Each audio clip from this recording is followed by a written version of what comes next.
Broken place, who the hell do you think I am? I'll let you fly the plane. Who the hell do you think I am? In a breath of fresh air. Who the hell do y'all think I am? As I step off the night. Who the hell? Shrinking, creeps out on the balcony. Imagine life with no atrophy. 'Cause that's how I feel. You said 'cause I take deep. Don't you know you control my life? Oh, I can't sabotage. Shrinking, creeps out on the balcony. Imagine a life with no atrophy. All I wanna be is around. Stick around.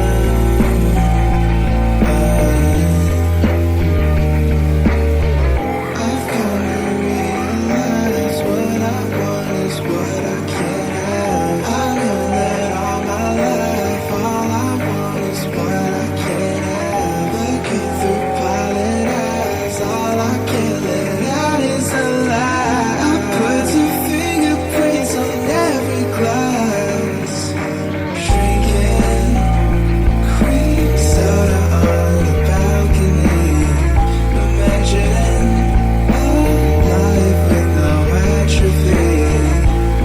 So that's how you feel. You said 'cause I take deep. Don't you know you control my life? Only know my baby sabotage.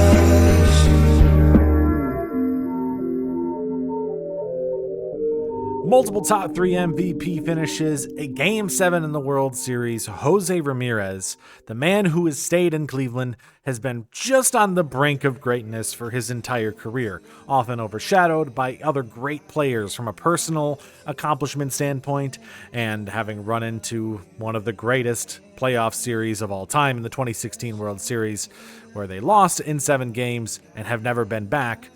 Jose Ramirez has not found the luck to be considered one of the greatest players of all time.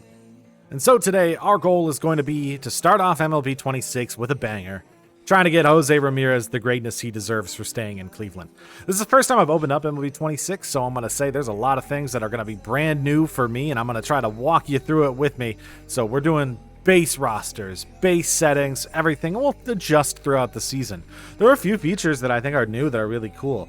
The one benefit right away that I'm seeing is this arbitration and renewables feature being on here as automatic. That used to take so much time. And so today with Cleveland, we are going to be kind of, skating through this in a new experience. I've never seen this menu. They've got some cool stuff up here. Looks like this top bar has projections and expectations for this season. We can kind of look at our roster the same way that we normally do here. The trade hub is here. I think we'll expand on that a little bit closer to the trade deadline. We have a couple other features in here, but most of this looks pretty much the same. Nothing really crazy different in MLB 26 that I believe. Maybe the top prospects menu is different. We are ranked 9th. That's a cool thing. I've seen that inside the guide. So we are ranked 9th. That's an important thing to know when we go and look at our team for the future. We have a few prospects that I know we've been looking at for a while with the Guardians. Obviously, Travis Bazzana, the number 1 overall pick, is a top prospect in our organization as we are ranked 9th. He's somebody who could be a future asset next to Jose. Chase DeLauder is somebody who I think could be there, and he'll be there in the major league levels this year. Ralphie Velasquez is somebody who I actually think could be very, very good. And when we take a look at the top prospects overall, we do have a few inside this top 100. Looks like Bazzana ranked at 24th. That's a little disappointing that he's a first overall pick, and that's where we have him. But, we're not necessarily the greatest farm system, but we're Cleveland. We'll find a way to get things done. But Jose is our main focus. And when we take a look at this team, we're kind of built all around him right now as the guy who we have left. This is new menus. I'm going to have to get used to how this all works. And this might be a little sloppy in our first video, but I think that there's some, I kind of like its interface. I'm not sure if I'm a big fan of it yet. It's going to be something to take a little bit of getting used to. Jose is our top guy. He is going to be our 95 overall in the base rosters. Cade Smith, our reliever, is going to be a 90 overall. Really, we've got a lot of guys here. They actually swapped him to a closing pitcher now. We've got a couple players like Parker Messick is going to be starting this year. And when we take a look at like our rosters and our lineups, which I believe are going to be in this menu now, we have our starting pitchers. They just mentioned the bullpen game right there. Looks like this is mostly the same. Now, something that we're going to look at and spend some time on throughout this entire year is going to be focusing on how this new rating system works for pitchers. For people who are unaware, MLB 26 no longer has walks per nine, and they have swapped to now have hits per nine versus righties and hits per nine versus lefties, which are in Ks per nine as well in the same way against righties and lefties splits. We're going to have to see what traits end up being valuable. In the last several MLBs, walks per nine was really the only trait you had to look at in order to, get value and understand what was good from a player. So right now, I'm guessing that's going to be replaced with control, but we're going to have to see how that actually progresses throughout the season. When we take a look at lineups, looks like it's mostly the same. I know they have a new different system for how to generate the lineup, but this is still very much similar.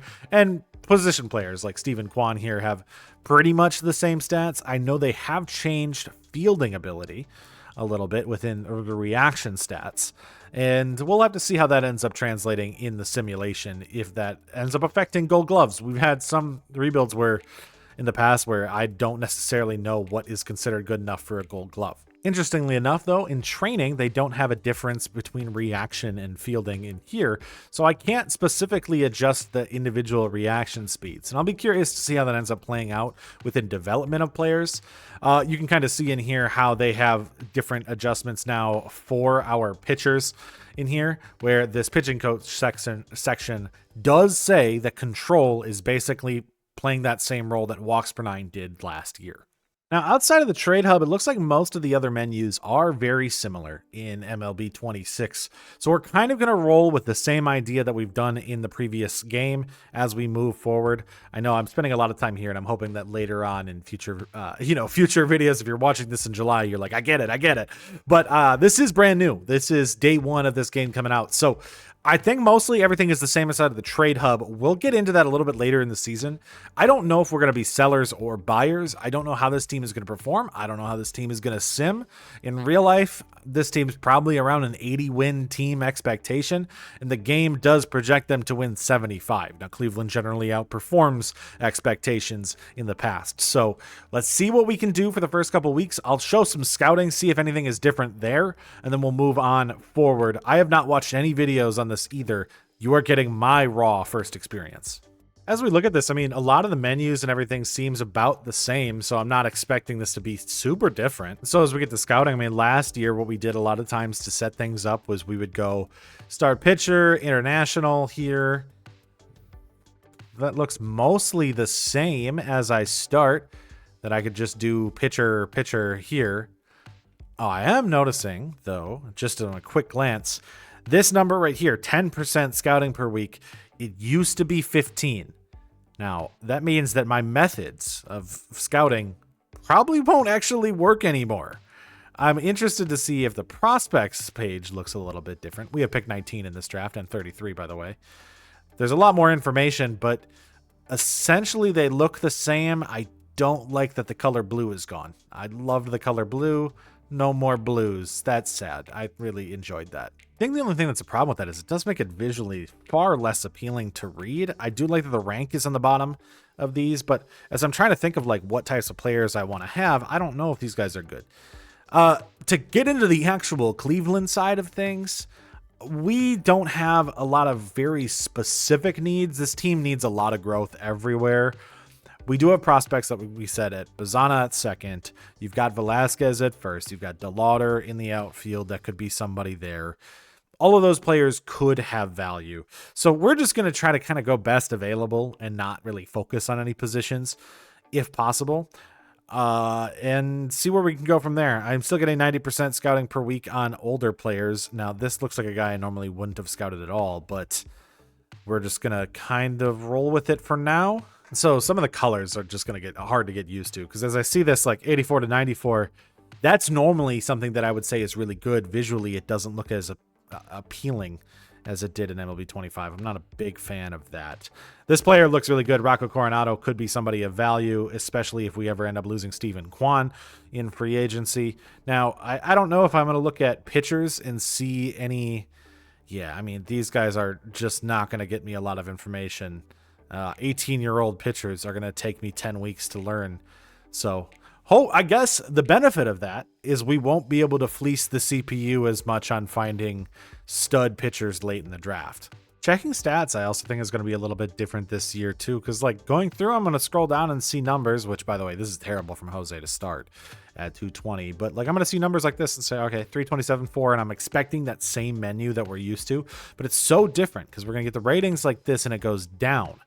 And I don't think I really like this layout that much of being, it gives you a lot more information, but like it is just kind of not as clean, I don't think, as what they think they wanted it to be. I'm not a big fan of this. Now it's right here. The traditional stats are right here as well. So this is what I'll probably end up spending more time looking at, where we can see all this information. But I don't like having to scroll all the way to that as much. But Manzardo is playing well in our first 14 games that he's played, 4 home runs. So we've got some guys doing well. We've got some that are, wait, let's get down to Nolan Jones. Oh my God. Now, one thing I'll be curious about this year going into scouting and everything, and we'll see this more as we look, is whether or not some of those GOAT level prospects that we saw in MLB 25 are going to exist in this game. Generational prospects probably will. They're going to be about the same as they always have been. But if people don't know, there was in MLB 25 a type of prospect that was better than a generational talent. That's what we're going to be hunting for. This Jaime Hernandez is a guy who kind of looks like he could be one. He probably isn't. This guy's probably a bust. More than often, they are busts, but I'd have to take a look. Got to do my due diligence, because if I can get one, I mean, that changes everything. I can already also kind of see that the CPU is not smart. They talked about them being smart. They're still not smart. I don't know why the Cardinals would agree to do that deal, to trade up one of their top prospects for Jeffrey Springs as one of the deals. But yeah, I mean, play your game your way. Know that the computer is still just as stupid as it always has been. Now, I know this is a game and it's not real life, so, you know, this is not likely. I don't think I've had a sim team do this bad in a month before. This team is terrible, dude. Yeah, get out of the starting rotation. I don't even have a replacement that's good. Yikes, Messick. That's awful. Should go down to the minors again. So here's, I guess, the biggest difference in scouting that we're going to deal with. Generally, last year, and MLB 24 and MLB 23, for as long as they've had this scouting system, what we've had is after week 7, we have had a full 100% scout on most of the starting pitchers that we've scouted. Now, if you notice, our top guy here, we're at 75%. That does mean I think I'm going to have to change my strategy a lot when it comes to trying to get younger pitchers. Now, older pitchers, I don't got to deal with that as much. Obviously, you see like Ira Rodriguez here. This guy is honestly fantastic. He's not going to be there at pick 19, but fantastic. I want that to be there. But when we take a look at the younger guys, they don't have a whole lot of information. And interestingly enough, non-ranked guys, there's not a whole lot of them that have full information. Now, we don't need it generally. Like, there's nothing that's telling me, oh, Fabio Santana. Well, I guess technically we do know everything about him. But Tom Chen will be a decent pitcher. Will he be great? I don't know. Good Ks per 9 against lefties. Where's the control stat? Actually, that's awful. So no, he won't be good. Never mind. But I don't know. we're learning. So now that we are in a position where we are looking really, really bad, it's time to actually start looking at the trade hub. It is May. We have another 2 months before the deadline, but we are essentially going to probably be selling. We're the last place in the AL Central, and I don't think we're coming back anytime soon. So when I take a look around, there are a few extra menus here. We have the Rumors. This is the Twins. We're not going to deal with them. This is the Astros. We could, but I don't have a second baseman, so neither of those are that interesting. When we have untouchables, I only put Jose on there. I didn't put trade targets out there. It looks like Gunnar is untouchable. Shane Baz for the Orioles. That's an interesting pick over Trevor Rogers, but Crochet, Suarez, Rafaela, Anthony, Bayo. They've got a lot of untouchables on this team.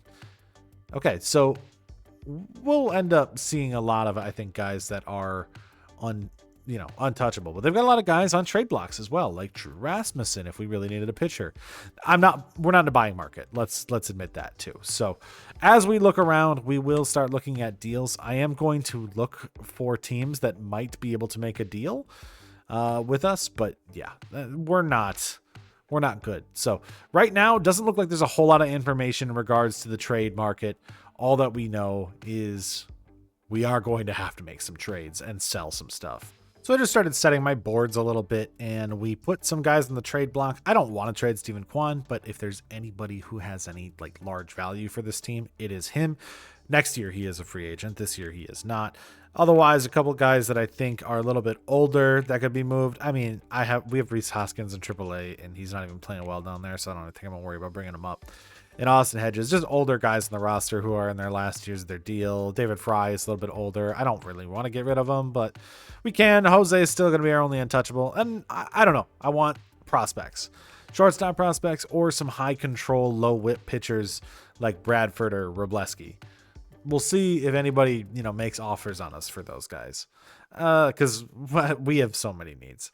Travis Bazzana has moved up to top 10 in top rankings here as he's putting together a decent season so far at AAA. So interesting. I liked a little bit of alerts, but there was a blockbuster deal. The Cubs traded for Drew Rasmussen and Griffin Jax and Brian Baker for Jackson Wiggins, Pedro Ramirez, Moises Bella. Okay, that's not actually too bad of a deal. However, the Rays did just trade for Griffin Jax. So after that, the trade hub is now kind of buzzing a little bit. There's some actually interesting stuff here. Reds are looking to move Steele Hall. Red Sox want to increase their shortstop position.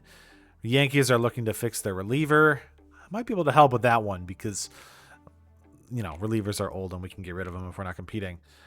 I don't really care about many of these. Mets need a closer. Brewers need a first baseman. We could throw them Rhys Hoskins back. Yeah, let's just take a look at any of those teams. So the Brewers and the Yankees. So we're going to start with the Yankees by trying to just see if we could do Sean Armstrong, one of our better relievers on the last year of his deal, for George Lombard, who they have on the trade block. If they want a reliever and they think that relievers will cost more, which was part of the thing, can we make this deal happen? Now, there's no trade value ticker here anymore, so we don't know how close we are to this deal. They are considering they'll get back within a few days. So I'll be curious on that one. Then when we take a look at, let's say, the Brewers, which, by the way, now our team is seeking changed after that deal. The Brewers are in the same boat. They say prospects and young MLB. So it's actually very likely now that I look at it, they probably wouldn't do a Rhys Hoskins deal if we were to try this. Now, I'm going to offer it anyways, and we'll see if we can get, I don't know, Brady Abel. Like that's a nothing for nothing deal for me. I think Abel's good, but we'll make that offer and we'll see what happens. Now, it's not like most teams do 1-for-1 deals, but I'm experimenting here. We got a month till the deadline, and both of these deals, player for player, kind of make sense for us.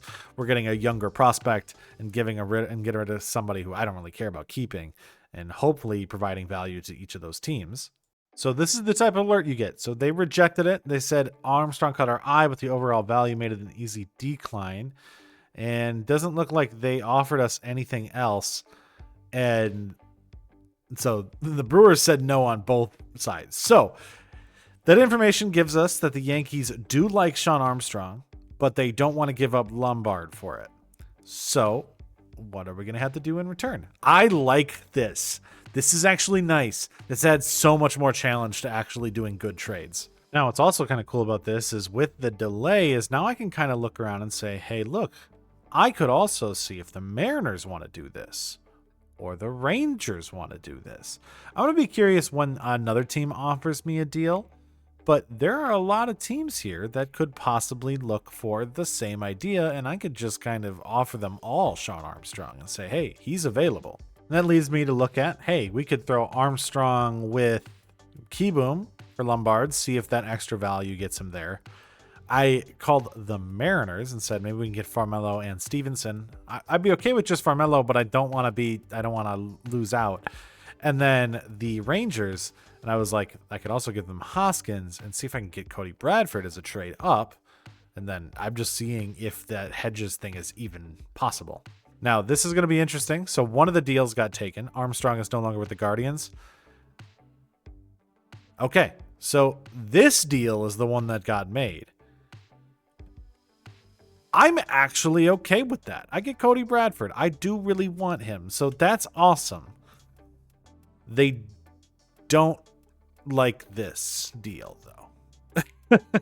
Okay. All right. I'd be curious to see if the other deals would have been more valuable. And so I maybe would, go against trying to do the same deal at the same time with a bunch of teams, just in case, if they're all about even and you're okay with any of them, then do it. But I'm not sure. Otherwise, I think you just do priority, do one. If that one doesn't go through, do the next. That one doesn't go through, do the next, and then adjust from there. Going into our first draft, we have pick 19. And to be honest, I feel a little bit clueless in regards to what we are going to be drafting. There is a very clear, in a way, number one player for us to take. That is Giancarlo Serrano, who could be generational. I don't know if he will be, but he could be a 99 potential player. I don't think he's going to fall to pick 19. I can hope, but I doubt it. And in fact, that was a lot of this. With the new system having a lot of the pitchers no longer being safe to be able to just pool, we're going to have to change up our schemes of scouting a little bit. I tried to do a lot of the similar tactics. That does mean that there are a good amount of pitchers that we could end up taking, but we're kind of hoping somebody slips or falls. My other picks that I liked on here were either injured or opted out or just don't look overall perfect. So Serrano, Huff, Jansen, Rodriguez, Coronado, Ziegler, Novoa, Santiago. If at least one of those guys are available, I'd be happy. Serrano goes number 1 to the White Sox. Just to kind of give the look of this, I like the new presentation here of this. Kind of looks more like what the draft actually does on this, as teams are taking some of the guys that I had scouted. We'll look at Serrano. We'll see what he ends up looking like once we get to our draft pick. So taking a look at where we are at, there are a couple guys that are still here that are interesting. However, the guy I have highest on my board is Rocco Coronado. He just has more traits than I think of the other guys have. Higher potential. It's him or Ziegler. I don't think we need a left fielder necessarily, but he can play all, and he's fast. And while he's not a good defensive player, that's okay. Rocco Coronado is going to be our first pick of MLB 26, left fielder. Hopefully he's good. And so at the deadline, we are going to be 33-65. One of the worst teams I've ever had the pleasure of rebuilding, honestly. I feel like there have been Rockies teams and White Sox teams that have not been this bad. Our pitching is horrible. So we are in a race to the bottom. We are definitely on the bottom. And it's us and the Nationals and oh my God, I hate being in that category of teams. We did have 2 All-Stars, as Cade Smith was an All-Star this season. He's up to a 92 overall, 2.37 ERA with, I don't even know how many saves he has. If we take a look, 21 saves, not too bad. And when we take a look, the other guy is the obvious Jose Ramirez, who is at 15 home runs. I think he can get to the 30-30 season that I'm hoping that we can see out of him this season. 15 homers, and he's at 24 stolen bases. He's up to 291 average. Yeah, he's playing well. He just started off really slow this year. So these are, I guess, the offers we'll get when we put somebody on the block. Steven Kwan for Arjun Nimala and Yohendrick Panako. Yeah, I think I'm losing in that deal. I don't think I'm winning that deal. So no thanks on that. Kwan needs to bring me a lot more value than Arjun Nimala. Now I don't know if this is part of it, but it looks like they might actually up their value if you just decline deals. So you might be able to get a realistically decent deal from another team. Tiedemann and Nimala is a lot better. Not enough to get rid of Kwan. I'd rather just re-sign him than take that deal. But not terrible. We also get Santander in that deal, which I would probably reroute because I like him. I don't think he's a little older. Interestingly enough, I actually got 2 offers at the same time from the Braves, who would offer me 2 different deals for Steven Kwan. Funnily enough, I don't like this one that much. This one's interesting because I do like Smith-Shawver. Still, not enough to make me go for that deal. But putting guys on the trade block might actually be valuable. You might actually get some deals that are really interesting. Now, this is far more like it. The Dodgers offered me 2 different deals. One of them includes Jose De Paula. And we get Robleski, who I mentioned wanting earlier. They also, and this one would give us River Ryan and Nasty Nick, too. I could do this deal and be happy about it. But I think we're going to counter it. I would like a little extra if I'm doing this deal. That could be interesting. He doesn't have good stats. I know that they have got Kim, but I don't need that. I mean, we would be really bad next year, but I think we're going to be really bad next year anyways. What if I asked you to throw in River Ryan into that deal? I'd be more comfortable with this deal if we can get that package. And they say no on that, so they're not up for that deal. But I really would like to counter it again then. Maybe not River Ryan. We swapped it from River Ryan to Landon Knack and swapped out David Fry for Matt Festa. I apologize. I really would have loved to keep Steven Kwan. But I can't deny the opportunity to get another stud prospect in Jose De Paula on this team, which is nowhere near competing. I'm sorry, Jose. It's going to be a little bit. Also, the Padres and AJ Preller continue to do Padres and AJ Preller stuff as they trade away a top prospect for Ronaldo Lopez. So I don't like that it's not blue, but I'm going to keep harping on that. I think this first pick ended up being pretty good. Rocco Coronado, 90 potential, 63 overall, good contact, good speed, pretty bad defense. That's something that I think is going to need to be worked on for him to play in the outfield. Alan Rice was a random swing. I like that he's a 67 overall. 79 potential is decent for a catcher. That's something that we needed. I just took a no scouting swing. Santiago, pretty good. Control rating is very high. This is kind of one of those experiments on whether or not the control matters. And then swings on guys I didn't have scouted. Nixon Clark, 85 potential, 49 overall. Nowhere near playing. 85 potential for Covey, 77, 77. So these late draft swings might not happen as much in MLB 26. Serrano was the highest overall in this draft, going to the White Sox at a 93 potential, or highest potential rating. But this draft wasn't loaded. Rocket Coronado actually is the 3rd best player behind him, and Ira Rodriguez, who was another guy we scouted and looked at. So we did actually not bad in this draft. In fact, we got a couple guys with green. I noticed that there weren't a lot across the board. So we did pretty well. I think we made the right selection. Going into the last month of baseball, hey, we're fighting to not be the worst team in our division. I don't understand how trading away Kwan helped with that. I think the actual benefit was we brought in those Dodgers pitchers, and those guys have brought some good value. I mean, realistically, at some point in time, somebody's going to have to take guys off the Dodgers. And so we're still the worst team in the AL, but the NL does still have the Rockies and the Nationals. So we're going to be fighting for that top pick.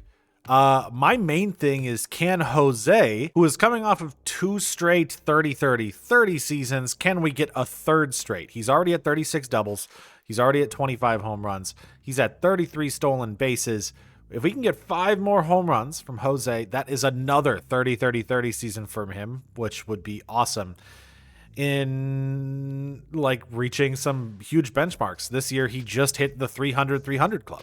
Travis Bazzana makes his debut in September after the call-ups as we want our second baseman to get his opportunity.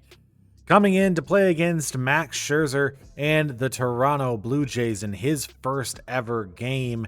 In his first at bat against Scherzer, he showed his eye and drew a walk on his first opportunity, getting to first base. I think he scored a run as well before later in the fourth coming in and getting his first career hit on a little blooper down the middle.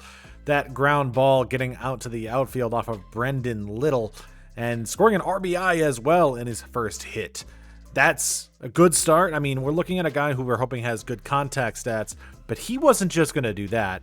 He was going to one-up himself by later in the same game hitting his first career home run to right field in the 8th inning when the Blue Jays had come back. Bazzana is going to be a part of this future for a long time. 62-100. We miss the playoffs.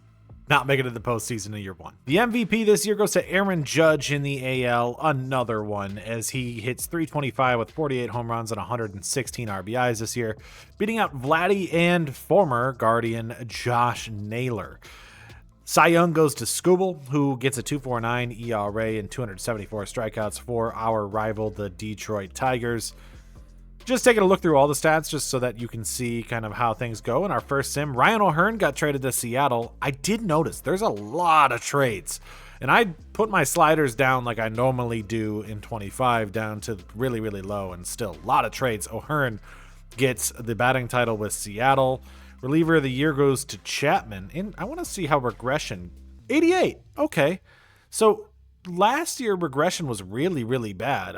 We'll track and see how regression goes, I guess, across this year for pitchers and players who are a little bit older. Trey Savage wins Rookie of the Year.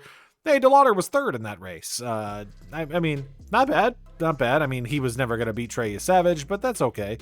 And yeah, so not too bad on the AL side. On the NL side, Shohei wins the MVP with 51 home runs and 141 RBIs, beating out Acuna and Devers. Cy Young, Christopher Sanchez, the 296 and 19 wins. So wins are still valued a little bit too high, but I guess comparatively, it's not like it's that much different between him and Paul Skeens. Devers, batting title, 335 and 40 home runs. Reliever of the year, Yohan Duran. Rookie of the year, Justin Crawford. Just to see some stats at the top end. It looks like O'Hearn's 351 did lead the way across the MLB. I like that they now have that. Oh, okay, that's cool. They have it across the board for a couple things. I don't know why the only rookie is Chase DeLauder. That's not true at all, unless he was the only one that hit. Okay, all right, that's better. 219 hits for Bobby Witt. So some of the numbers are going to be a little bit different, and I'm curious. So 318 there. Gleyber Torres at 306. Seager, Clement. God, that Mariners team is probably stacked. Jose did hit 295. Okay, hits leaders there. Bobby O'Hearn, doubles, 58 for Bobby. It means league leaders are going to be a little bit different now, is we actually can measure by major leagues across the board. So Shohei's 51 home runs leads the way. Zardo. Matt Olson got traded to the Yankees. We'll have to go and look at how that deal happened, because that's ridiculous. That the Yankees, Yelich is they did say, hey, we already have a left fielder. They made the deal for Yelich when they couldn't get Kwan. That's interesting. So they pivoted. Okay, all right. Stolen bases. Jose was second. Will Warren and Jason Dominguez made that deal happen. Okay. Dominguez is a big deal. I'm surprised that they would make that trade. And Tiedemann for Yelich. I guess that's okay. That makes sense. Okay. None of these deals are like terrible, I don't think. Oh, the Pirates got so much for Ryan O'Hearn. Cade Anderson and Logan Evans and Ryan Bliss. The Mariners better win it like now. So this menu might take me a little bit longer to get through this year, as we have to kind of scroll a little bit differently. Robleski got sent down. He pitched pretty well, I think, when he got up to the majors. I'm curious. 1.5 WAR. That was actually very good. Knack only pitched in September, but he did okay in those appearances. If I take a look here, I don't think anybody else that we had really got sent down or moved up. At the major league level, Messick with a 5.21. Allen had a 4.73. Gaddis 4.24. Sabrowski was bad. Heron was okay. Walters didn't pitch. Cousins was awful. Cade Smith was actually really good. Shout out Cade Smith. He went up to a 93. One thing to note, you no longer can see inside this menu how much ratings have changed. So you have to keep track of that, or you have to go into the training menu to see that now. So I can see that he went up, but I don't know by how much unless I were to go into training to check that, which is interesting. So he did pitch really well. Bybee was awful. Yeah, that's bad. Gavin Williams was okay. Sassoni was okay. Cantillo was okay. Cody Bradford was our best pitcher. That's our ace right there, Cody Bradford, and he's a 77. I'm glad I made the trade for him. How much WAR did he rack up? I've been a lot, 1.8. Yeah, that was our best pitcher. Okay. Lineup-wise, this team was bad, so I'm not going to expect much. 221 from Martinez, 257 from Hedges, who I was unable to move off of. Rodriguez didn't play. Juan Brito, 231 average, not great. I know I'm not average isn't everything that matters, but that's pretty rough. We really had a two-man show here between 42 home runs for Kyle Manzardo. That's awesome. He had an 875 OPS, which jumping up from where he was last year, he went from a 768 to an 875 in one season. And the big one was Jose, who did get to 30 home runs. So he got another 30-30-30 season for him. As we'll kind of recap what our goals are a little bit inside the off season. 900 OPS. That's his best hitting season since 2020. That's crazy, actually, because he started off so bad that this was Jose's best season in his career. Well, 2017. That's out of 2017, which was an insanely good season for the Guardians that year. So Bo Naylor, 256 with 19 home runs. Not too bad. He got up a little bit. We have Fry with 243 and 13 homers, 252 and 14 for Schneemann. DeLauder, we saw him third in Rookie of the Year. Kafis, 252 with 14 home runs. Arias was awful, 191 with 5 homers. And Valera I brought up. Yeah, he wasn't good either. Look, this is a young team. They're going to be a little rough, but let's see how the rest of the postseason goes in our first year of MLB the Show 26, in which the Dodgers defeat the Mariners in the 2026 World Series. Good for the Mariners of getting there, but they get swept by the Dodgers, who almost lost to the Diamondbacks in 7 games to get there. Steven Kwan technically made it to the World Series.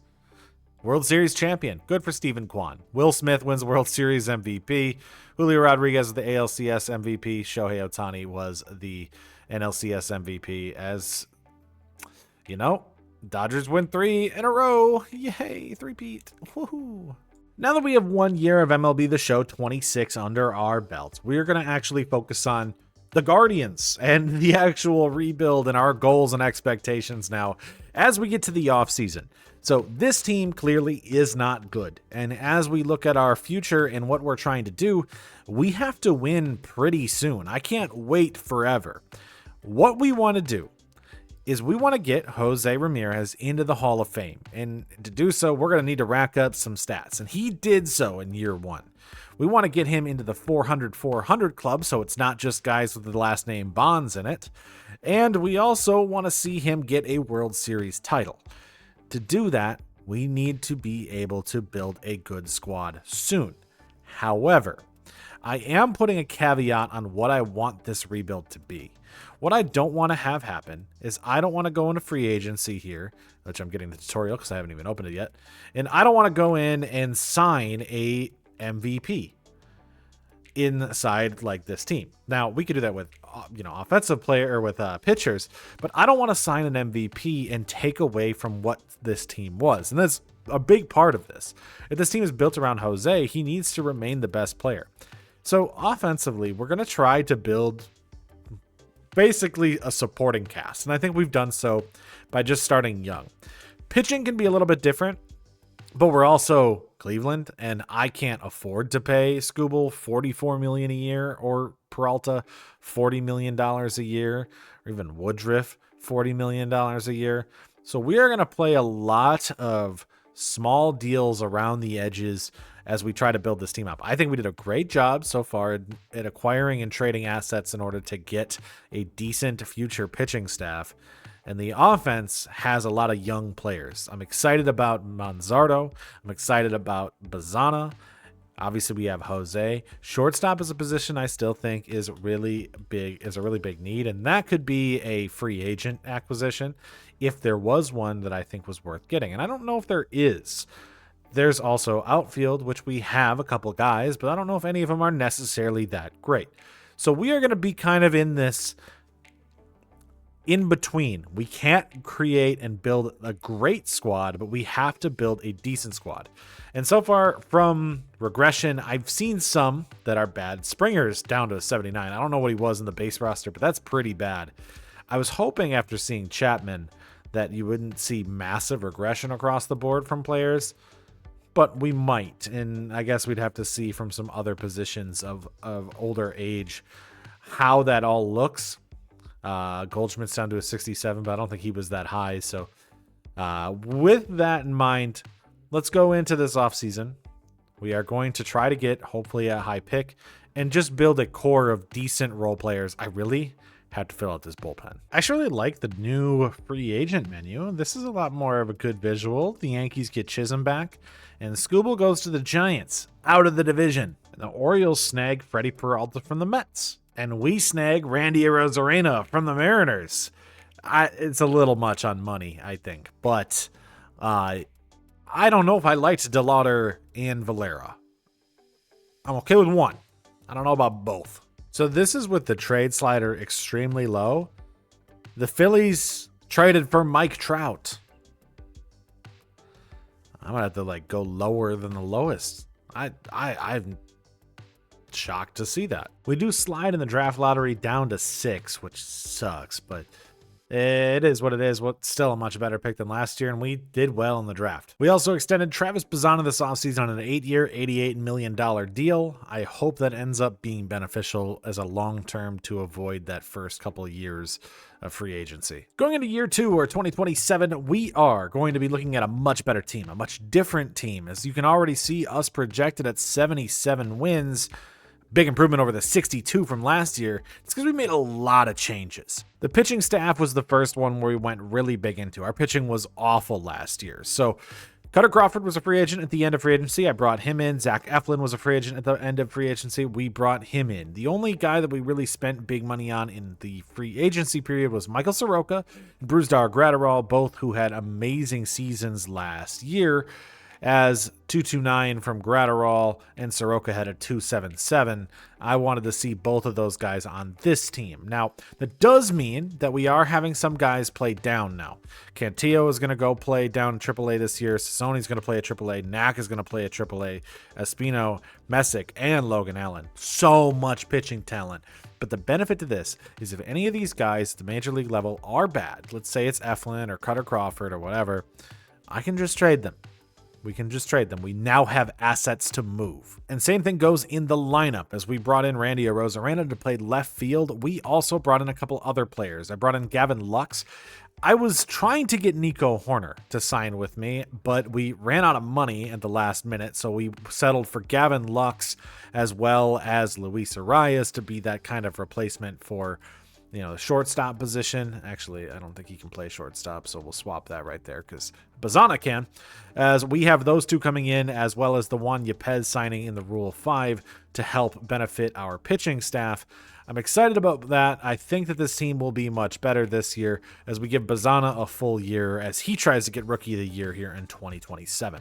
And so coming off of a terrible year, expectations are high. I do think that we can get to a 500 level team.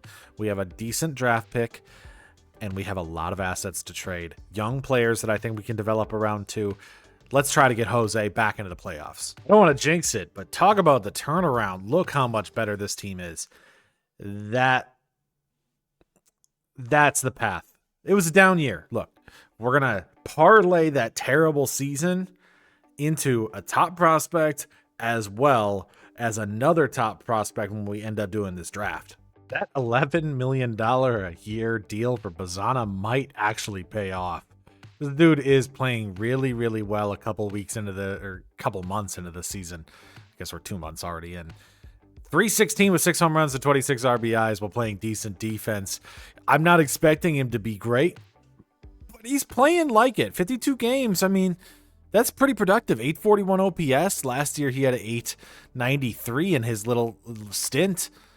I think this could be a really fun infield. I need to find a shortstop because, oh my God, that position is still abysmal. Like, I mean, Arias is playing okay at least, but oh my God, Lux at second, yikes. I love so far how this season has started. I think we still have a lot of places to go, but Jose Ramirez, who we signed, is hitting 314 with 11 home runs so far.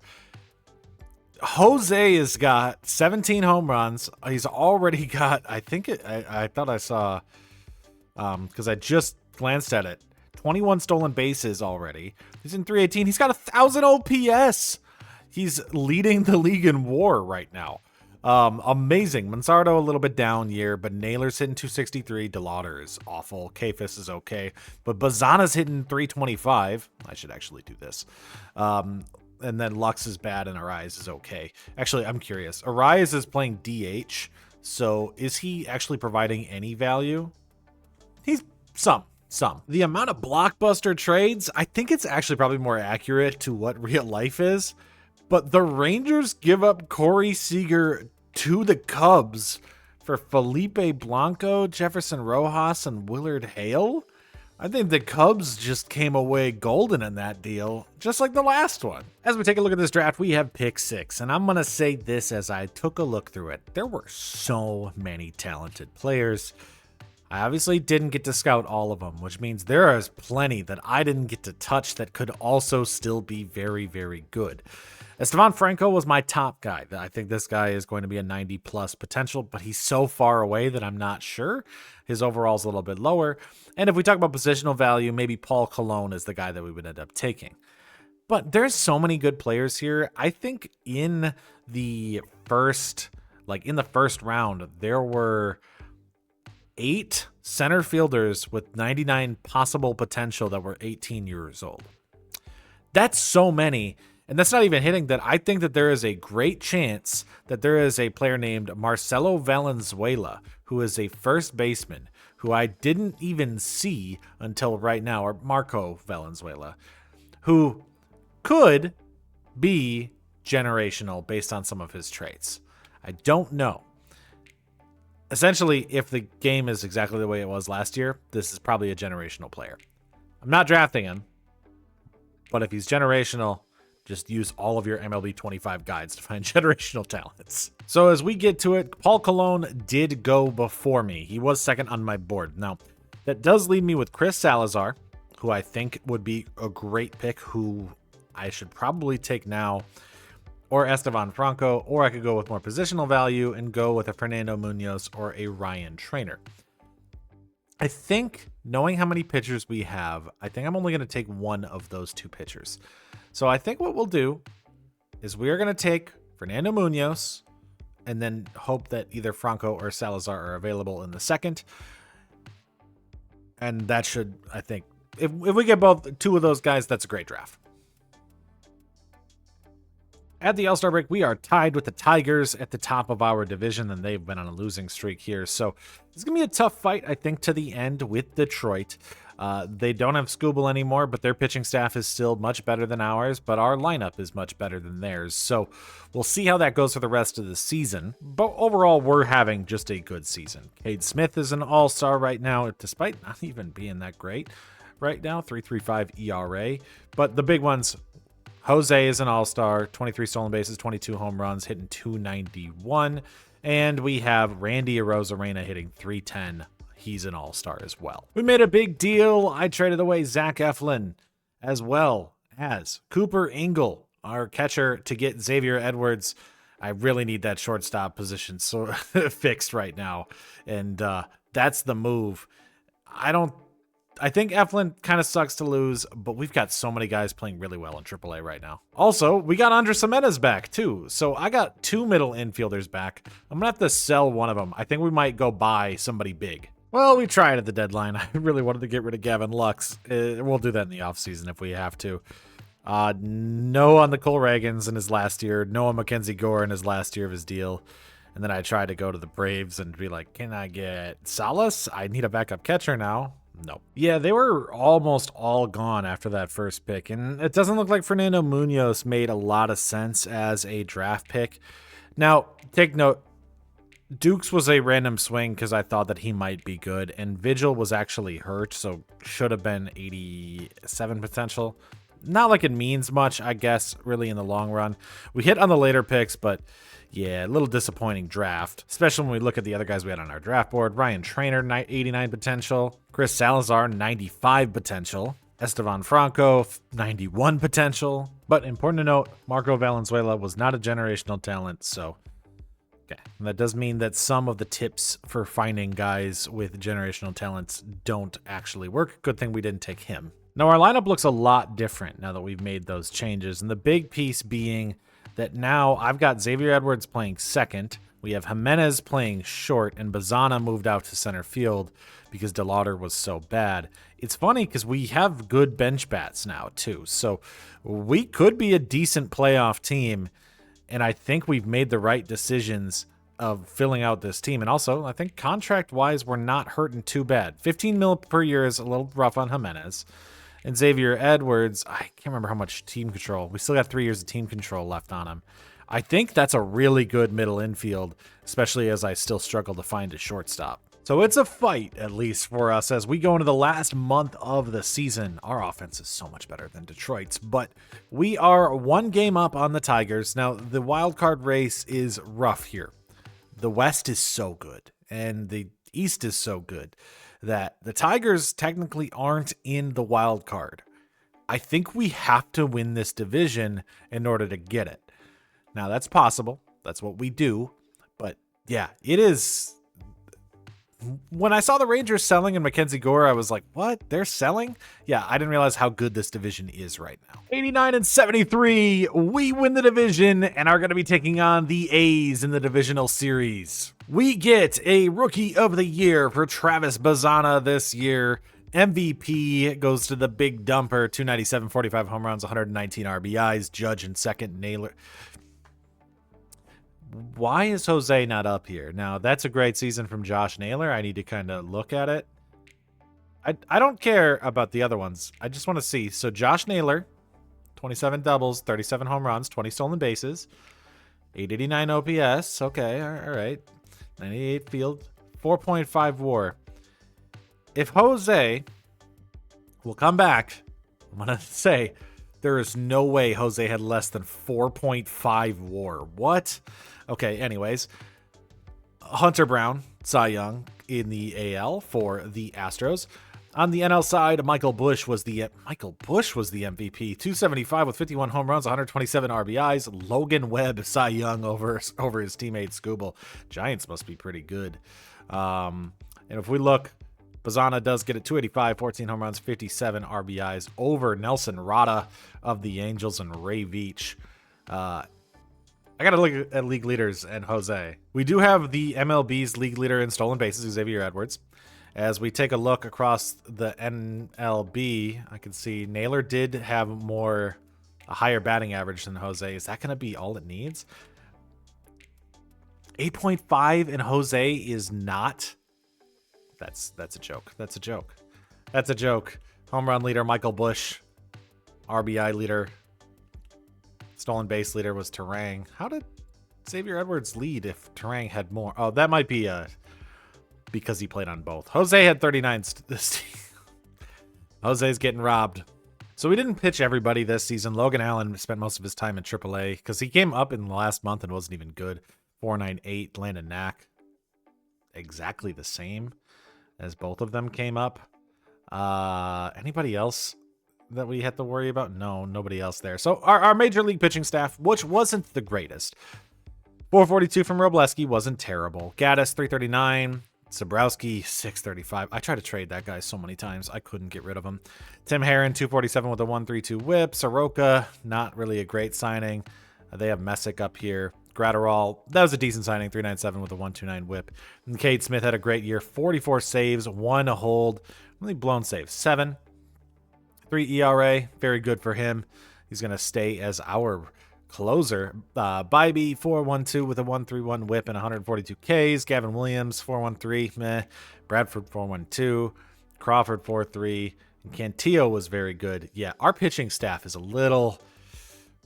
I'm not that would be our weakness in the playoffs. Juan Yepez got sent down, which, dude, he hit 291, 771 OPS as a DH this year. That's a pretty positive season. Remember, David Fry got sent down as well. What did he hit this year? 255, 782 OPS, negative WAR because he can't play defense. That makes sense. Anybody else? Angel Martinez got sent down. He was pretty bad. So looks like some of our guys got sent down. When we take a look at our major league team, DeLauder was awful. That was why he was there as, why we had to make the moves. He was so bad. Schneemann, not too bad. 282 with the 9 home runs on the season. Gavin Lux wasn't not worth my money. George Valera, I sent down right away because he was that bad. But our actual lineup. Randy Arozarena, talk about an elite signing. I know I overpaid him. I paid him $15 million. But that doesn't seem to be a problem. If he was going to hit 288 this year, 34 home runs, 33 doubles, 23 stolen bases on the season for 3.9 WAR. That's a pretty good deal. I think if you talk about WAR dollars and all that. Jose Ramirez, he did go down from 96 to 95, but 47 doubles, 37 home runs, 39 stolen bases, 302 average, 964 OPS with 8.5 WAR this season. That is his best season now. And didn't even make top 3 in the MVP. So individual awards are not on the table, I guess, for him. Kyle Manzardo to hit 40 home runs again. Bazana was our rookie of the year. He's only 78 overall. I wish he would progress a little faster, but he's doing okay. Jimenez brought him in 262. Kafis 254. 22 home runs from Bo Naylor. Xavier Edwards 294 with 12 home runs, and Luis Arias 292 as a DH. That's actually really good. Him and Yepez swapping between DH is awesome, and I just love to see the production. I think if I just go, where's WAR on this screen? So WAR is right here, batter advanced. Oh, you have to do this. I was really hoping that I could just have it. Like if I go WAR here, I could do it like that. Jimenez 2.3. Kafis. Oh my God.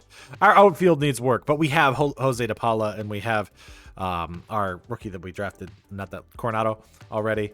So we've got some guys coming here to replace these outfielders that have been bad. DeLauder, Kafis, and Valera if they can't develop. So it's playoff time. And so in our wild card race, we are taking on the A's. The Mariners have actually already defeated the Yankees and advanced to face the Astros as the AL West is just dominant. We have Tanner Bybee versus David Peterson in game 1 of the wild card. How do we do? We take that one 4-3 in this game, winning it. We give up, looks like a home run to Jacob Wilson, but we get a double RBIs from Bazana and from Arozarena. Great game from Bazana. This one, 2 stolen bases from Xavier Edwards, as well as we get the win.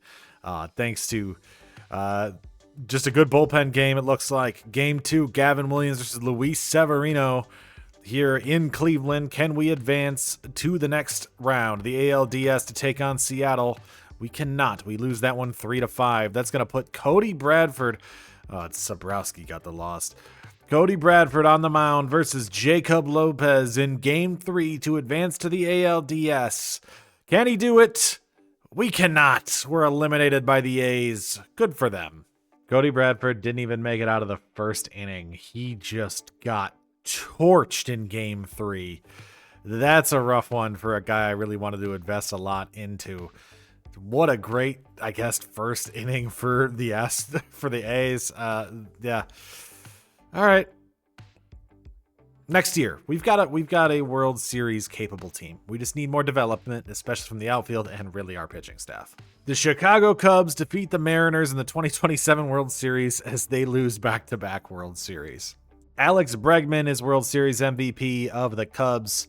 ALCS MVP goes to Cole Young, NLCS to Carson Kelly. Going into year 3, we're kind of looking at just running this team back. Now, we have some excess that we've gotten thanks to the trades we made last season, and I think the acquisitions we did in last offseason. So we're probably going to make a few trades this offseason. We're going to try to bolster this team up. I have to make every move before arbitration offers come through because these guys are going to start getting expensive, and that's going to be rough to keep. I think that means that for some of these guys that are getting into arbitration, we might have to pull a Cleveland, a Tampa, a Milwaukee, and trade guys a little bit early. I don't want to, but we don't have the cash to just sit on all these players. And also, the trade block is insane. Gunnar Henderson is available for trade. They're really selling that hard.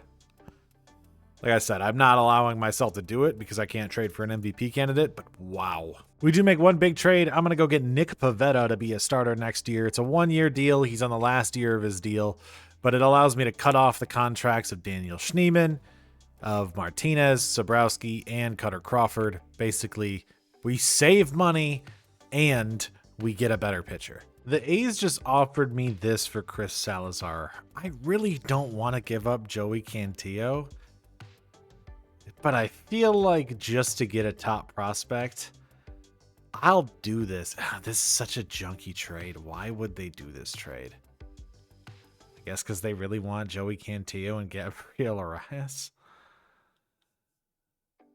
All right. I'll do it. Maybe I'll get Cantillo back. Well, that could also save us cash. Maybe I can sign a free agent. We got a pen to paper. Clearing up that cash was important because now we got Mackenzie Gore to just come here and sign anyways. 8 years, $30 million a year. It's so much money. We have nothing left. I am a little concerned about our cash flow, but I guess that gives us a shot to really go all in here in 2028. And so 2028 is going to be a year that we are really going for it. I'm thinking this is probably approaching the end of Jose's peak. As we look at him, he is 35 years old, 95 overall. So this is his last chance to probably get an MVP, though he got robbed last year anyway. It's not like he would have won it. I think Cal definitely deserved it, but he didn't even get consideration last year for his best year of his career. So we now have an ace. We now have a number 2. We're going to have a couple guys that are going to be free agents this year too.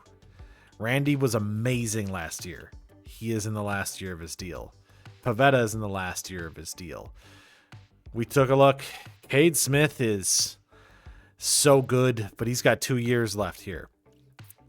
There's a chance that we would have to move off of him as well. That would probably be at the end of the season if we can't win. So this is our best shot, I would say, until we end up, rebuilding our pitching staff again, which I haven't drafted well. So pitching is a little rough. Now we do have Chris Salazar now. So we do have some prospects.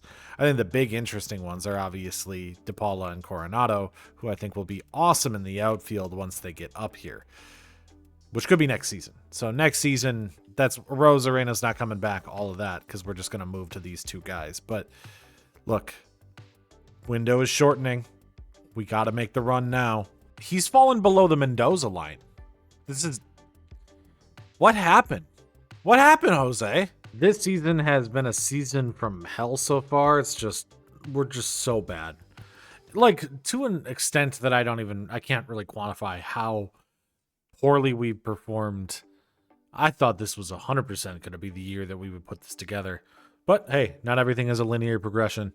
And that will be this draft as well. Because I don't know. There's a lot of guys who have been sitting here for a while, and we have 3 first-round picks. I've seen some guys that I've seen in the last couple drafts already in this draft, and finally I see a prospect that I think is a guaranteed superstar, Andres Fuentes.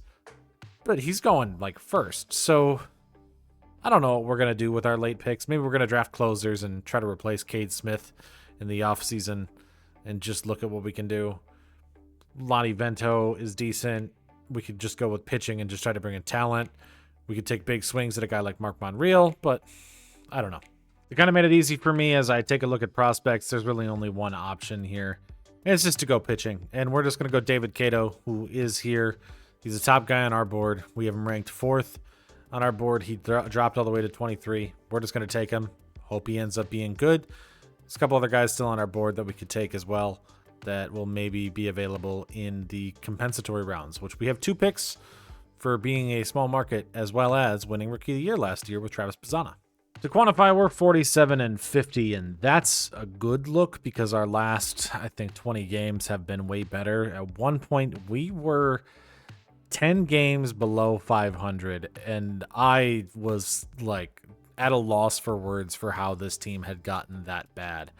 It's still not good, but it's serviceable, and we could technically still make our push for the wild card as the AL is just kind of balanced right now. And it's because we do have a few all-stars. We have Mackenzie Gore sitting at all-star, 2.4 ERA with a 1.22 whip and 122 strikeouts. That was a good addition. He has been good, even though he's regressed a little bit.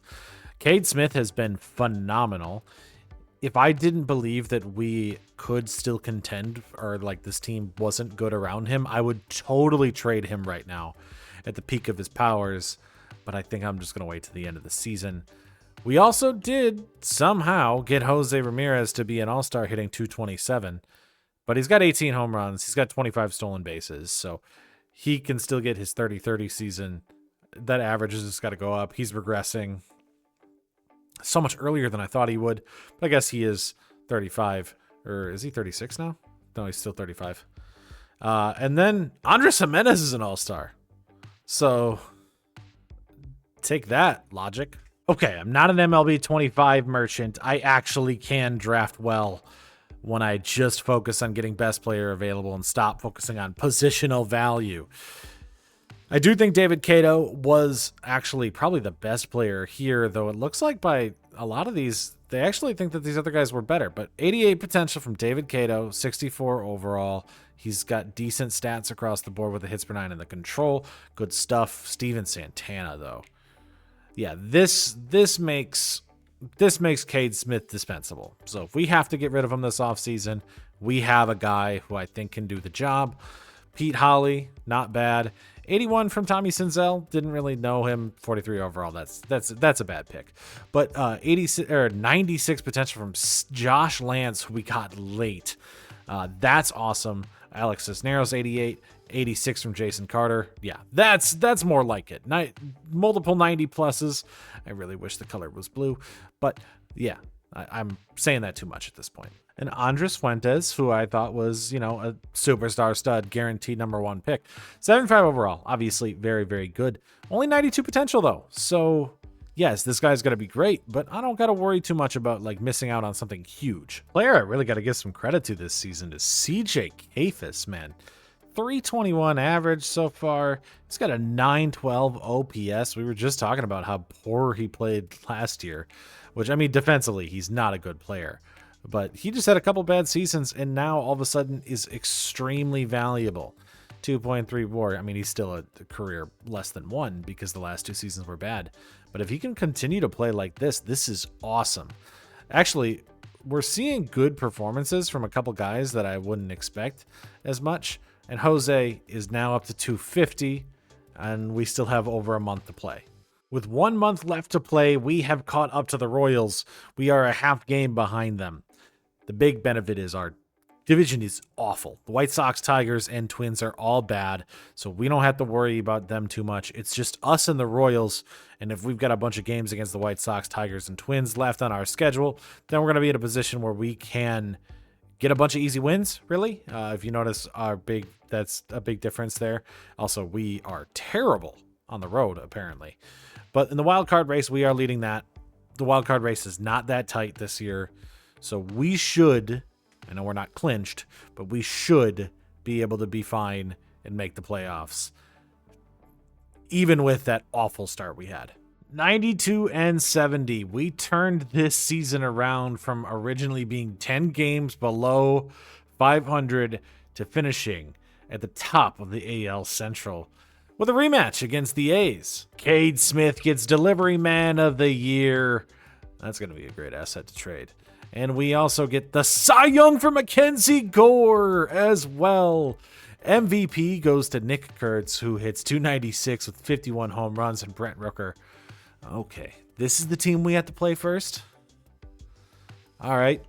Mackenzie Gore, 15-5, 278 with 203 strikeouts, ends up getting the Cy Young, stealing over Joe Ryan and Max Fried. Man, that's like Judge's best year, and he didn't get it. The A's are going to be so challenging. And then, yeah, Cade Smith gets reliever of the year, 1.2 ERA with 74 strikeouts. Fantastic seat. Mason Miller is on the Blue Jays. And then when we take a look at the MVP on the other side, Rafael Devers gets it for the Giants, hitting 344 with 47 home runs. And Lindor in second. Luzardo was third in that race and ends up getting the Cy Young in the NL side. Wow. Devers is, I think he's won a couple batting titles at this point. 344, 335. Yeah, I think he's got 2 batting titles on his... did he only get the 1? No, he got 2. Yeah, so he has 2 batting titles. But Mackenzie Gore in his first year in Cleveland, 171 innings, 203 strikeouts, 2.78 ERA with a 1.29 WHIP, ends up getting 4.5 WAR. I'd say that's a very good acquisition. Maybe a little expensive, but still very good acquisition. The game sent down Justin Wroblewski, who, 4.86. I think it's time. I think he's done. That sucks. I really liked him for the first little while that we had him up. I think I also brought up Logan Allen, and I think he can just pitch at the major league level for us next year, finally. So, in the minors, we end up seeing that. Nothing from Landon Knack. Riley O'Brien was a guy we brought in, 4.13 with a 1.39. Meh. Gaddis was actually pretty good. Parker Messick, actually pretty good. Walters didn't actually pitch. Soroka pitched 2 innings. Tim Aaron with a 3.22 and a 1.25 whip. Gratterall, pretty good. And Cade Smith, reliever of the year. Pitching staff significantly improved, at least the bullpen. Mackenzie Gore, obviously the Cy Young. Vetta, not a good acquisition. 5.21 with a 1.4 whip, not that great. But Tanner Bybee, 4.27, 4.7 from Gavin Williams, 3.3 from Cody Bradford, so that's not too bad. David Fry got sent down, 277. Actually, not that bad. 277 for him, 831 OPS. I don't know why he got sent. Oh, yeah, I forgot. He plays like negative defense. Juan Yepez, I brought up for, he got 1 base. Who else did they send down? Angel Martinez, I never brought up. Coronado and DePaula could come up next season if we really wanted them to. They played well enough in the minors, so they have their chance. Alan Rice played. That was our first guy that we've drafted so far that's made an opportunity. Alan Rice played backup catcher, hit 319 in his 94 at-bats. The Lauder is still bad.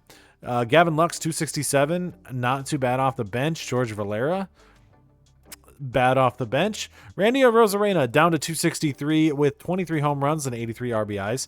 You know, that's probably actually closer to the value that I expected when I signed him to as a free agent. I mean, look, this was the season he was coming off of, and I was like, wow, I guess I could give him $15 million if he does that. And then he did that, and I was like, whoa, great value. This is more what you'd expect. So this is a decent season from Randy Arozarena. He can go into free agency having 2 really good years in Cleveland. Jose ended up getting his average back up to 254. So he is a 91 overall. He is starting to regress, which is going to suck as I think how many years? Oh my God, we got him until 2032. So we got him for a while yet. And I mean, another great season. 30-30-30 again. This is now his 1, 2, 3, 4, 5, 5th 30-30-30 in a row. And his 6th overall, which is insane. He's up to 397 stolen bases and 386 home runs. He's going to join the 400 club next season. Not as great of a season, 823 OPS for him this past year, but he still racked up 5 WAR and put together a pretty good season for him. I mean, we take a look at awards for him right now. I don't think he got a Silver Slugger, but he got another All-Star, so That's so sad. That's his award cabinet. That's it. Okay. But anyways, rest of our lineup. Manzardo, 40 home runs, again, 283 average. I did sign him to an extension, so we have him long-term till 2033. Travis Bazzana, 262 with 21 home runs, was pretty good in the outfield. He's progressing so slow. All-star Andres Jimenez, 17 home runs with a 259 average. We see 304 from Kafis. Man, he could stay there with 26 home. Look at how many guys we had hit like just a lot of home runs this season. Luis Arias hit 17 home runs. Luis Arias.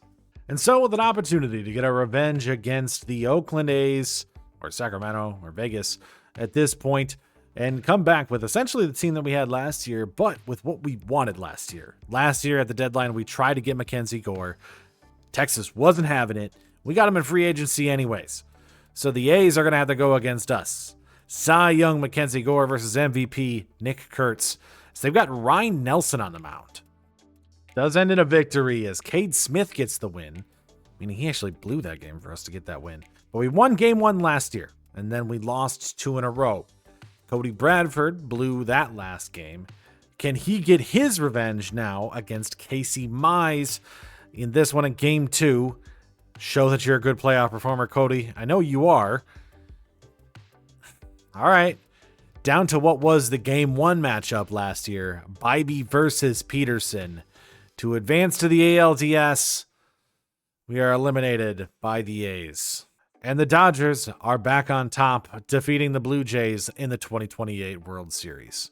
Cade Smith is out the door, and I think we got a good deal back. We got Spencer Strider back in return to add to the rotation. It's not a great deal. I don't think I maximized the offer necessarily for what we could have gotten for Cade Smith, but it is so hard with the fog of war of not knowing how good every pick is. If they're not making an offer for Cade Smith, I don't know what his value is. So I'm going to go high, and I thought Spencer Strider was high. I guess it was actually lower than I thought. And so we've sold high on Cade Smith, and we've gotten Spencer Strider back in return, who does have a $12.5 million deal, and it says last year of this deal. I'm hoping I can sign him to an extension if he plays well, or I can flip and turn him into a different asset. Really, he's underperformed the last couple of years after his injuries. So, look, we have come up short 2 years in a row. Jose is regressing. We kind of... I don't want to say have a short window because I think now at this point you're like, all right, he's not going to be an MVP caliber player anymore. We're going to get him the stats. We're going to get him he's going to have the counting stats to get to the Hall of Fame. Not 3,000 hits, but this season he should pass both 400 stolen bases and 400 home runs. That should get him there. And when we think about it, it's like, I think war-wise, he's definitely capable of being there. I mean, we're at 61 war. But man, he has no awards, no nothing. We really need to get him something in this trophy case this season or in these future seasons, because this is just, yeah, I feel bad for him. However, like when you take a look at the rest of the lineup, I do think it's pretty good. Manzardo has been insane on the power lately. He's had 150 career home runs already. And we are in a position where we're running back pretty much the exact same lineup. But what's cool is both... I know I sent these guys down, but DePaula and Coronado could come up right now. I just don't want to bring them up yet. I'm going to let them play in AAA this year, and then we'll have them, you know, take DeLauder and Valera's spot. I'm going to give DeLauder basically one last shot this season. If these two can't figure it out this season, they're gone. Kafis figured it out, so we gave him that. I also think there's a chance that actually, I'm not going to hate on Jimenez. Jimenez has been good too. So we brought him back to Cleveland. He's been good. Team's good. Jose's regressing, but we should be able to win our division again. Or if not, at least make the wild card. Because he started the season so close to 400, 2029 would see Jose Ramirez get his 400th stolen base against the Twins. I think only a couple games into the season. In fact, on April 11th, he had 3 stolen bases, which got him up to 402, only 13 home runs away, which meant a month later, in early May, Jose Ramirez, who was on a hit streak at the time, went into Tampa Bay. red hot, sitting at home run number 399. And Cleveland was doing pretty well at this point, and Jose Ramirez is a legend, so joining the 400 club, 400 club that is a club that only has Bobby and Barry Bonds within it. So, when we start looking at all-time greats, Jose Ramirez would have to be part of that. So when he hit his home run middle of the game and went to 400 home runs, you would expect a level of respect for the greatness that he has. However, Tampa seems to have forgotten something. Jose Ramirez is from the Dominican Republic. The Dominican Republic is where he claims his name, and Ramirez is his last name. So who's Jose Johnson? I think that Jose is about to be pissed. Look at his snarl on his face. He's tipping his cap, but he is so pissed off right now.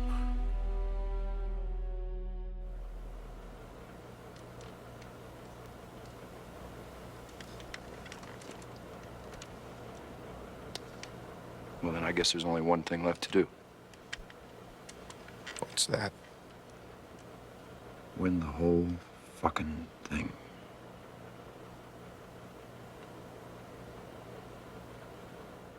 Jose Johnson is in the 400 club. I don't think we need to take that disrespect, dude. What were Tampa Bay? What were they doing? Like, he signed autographs before the game. He hit his 400th home run. You knew it. You had to have it prepared. And you called him Jose Johnson? Okay, I have to say something here that's dumb. I hate this.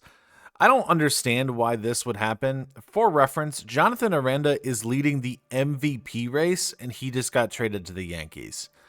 I don't understand necessarily why that would happen. I know that the Rays aren't good, but why would you trade an MVP candidate?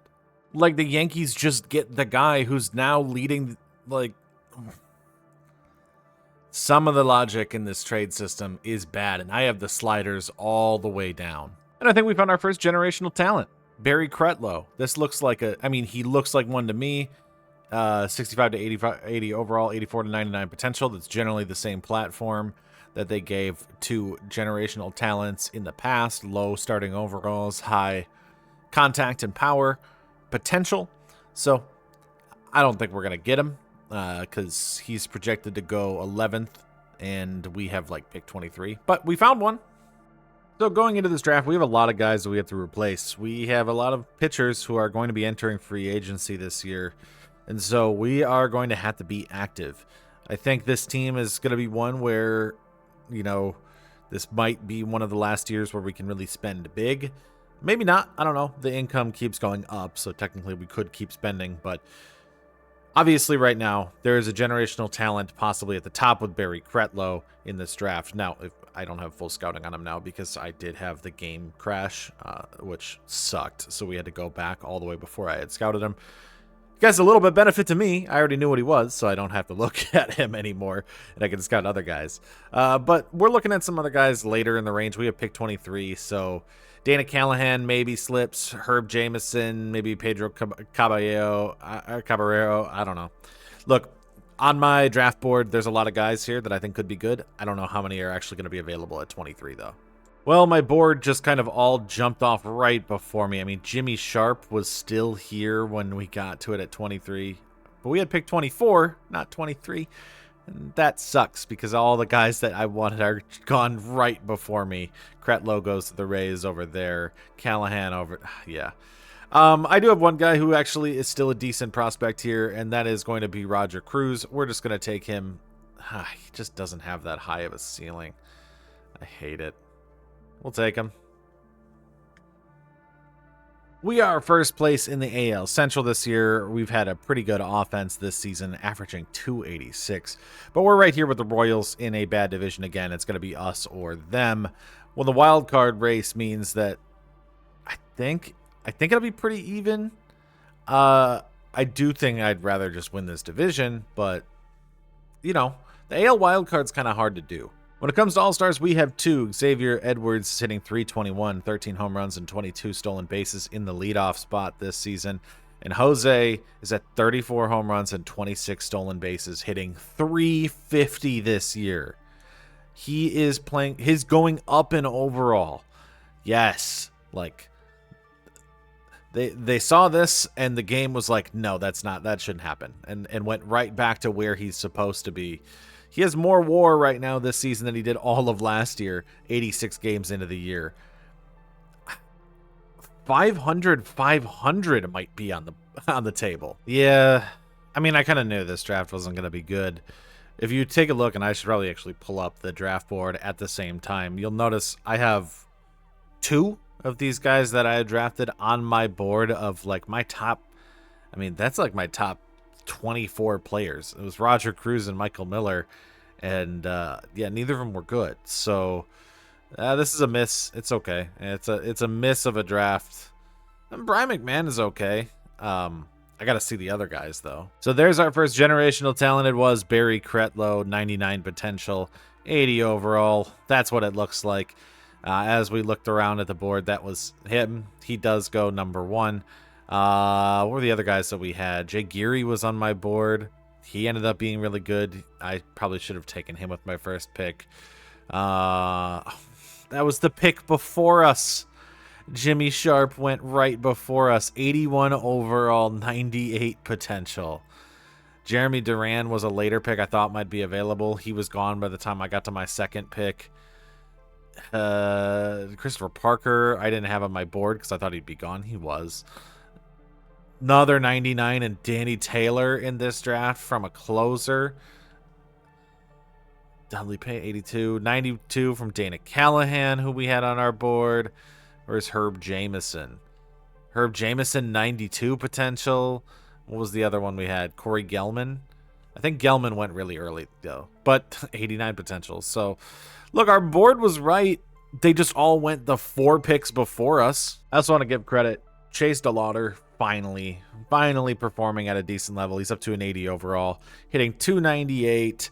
Decent defense. He's got 3.4 WAR. It took him a long time to play well. So much so that I'm afraid this is a fluke, because how do you go from 692 to 607 to 586 to 874 OPS? Whatever it is, I'm just glad that he's performing well. Oh my God. His numbers have gone down from average wise, but Jose is leading the MVP race with only a month and a half to go. With 1 month left to play, we are once again in a 1-game battle with the Royals for the AL Central. Though, once again, I do feel like both of us should make it, so we should make the wild card, even if we do end up losing that one.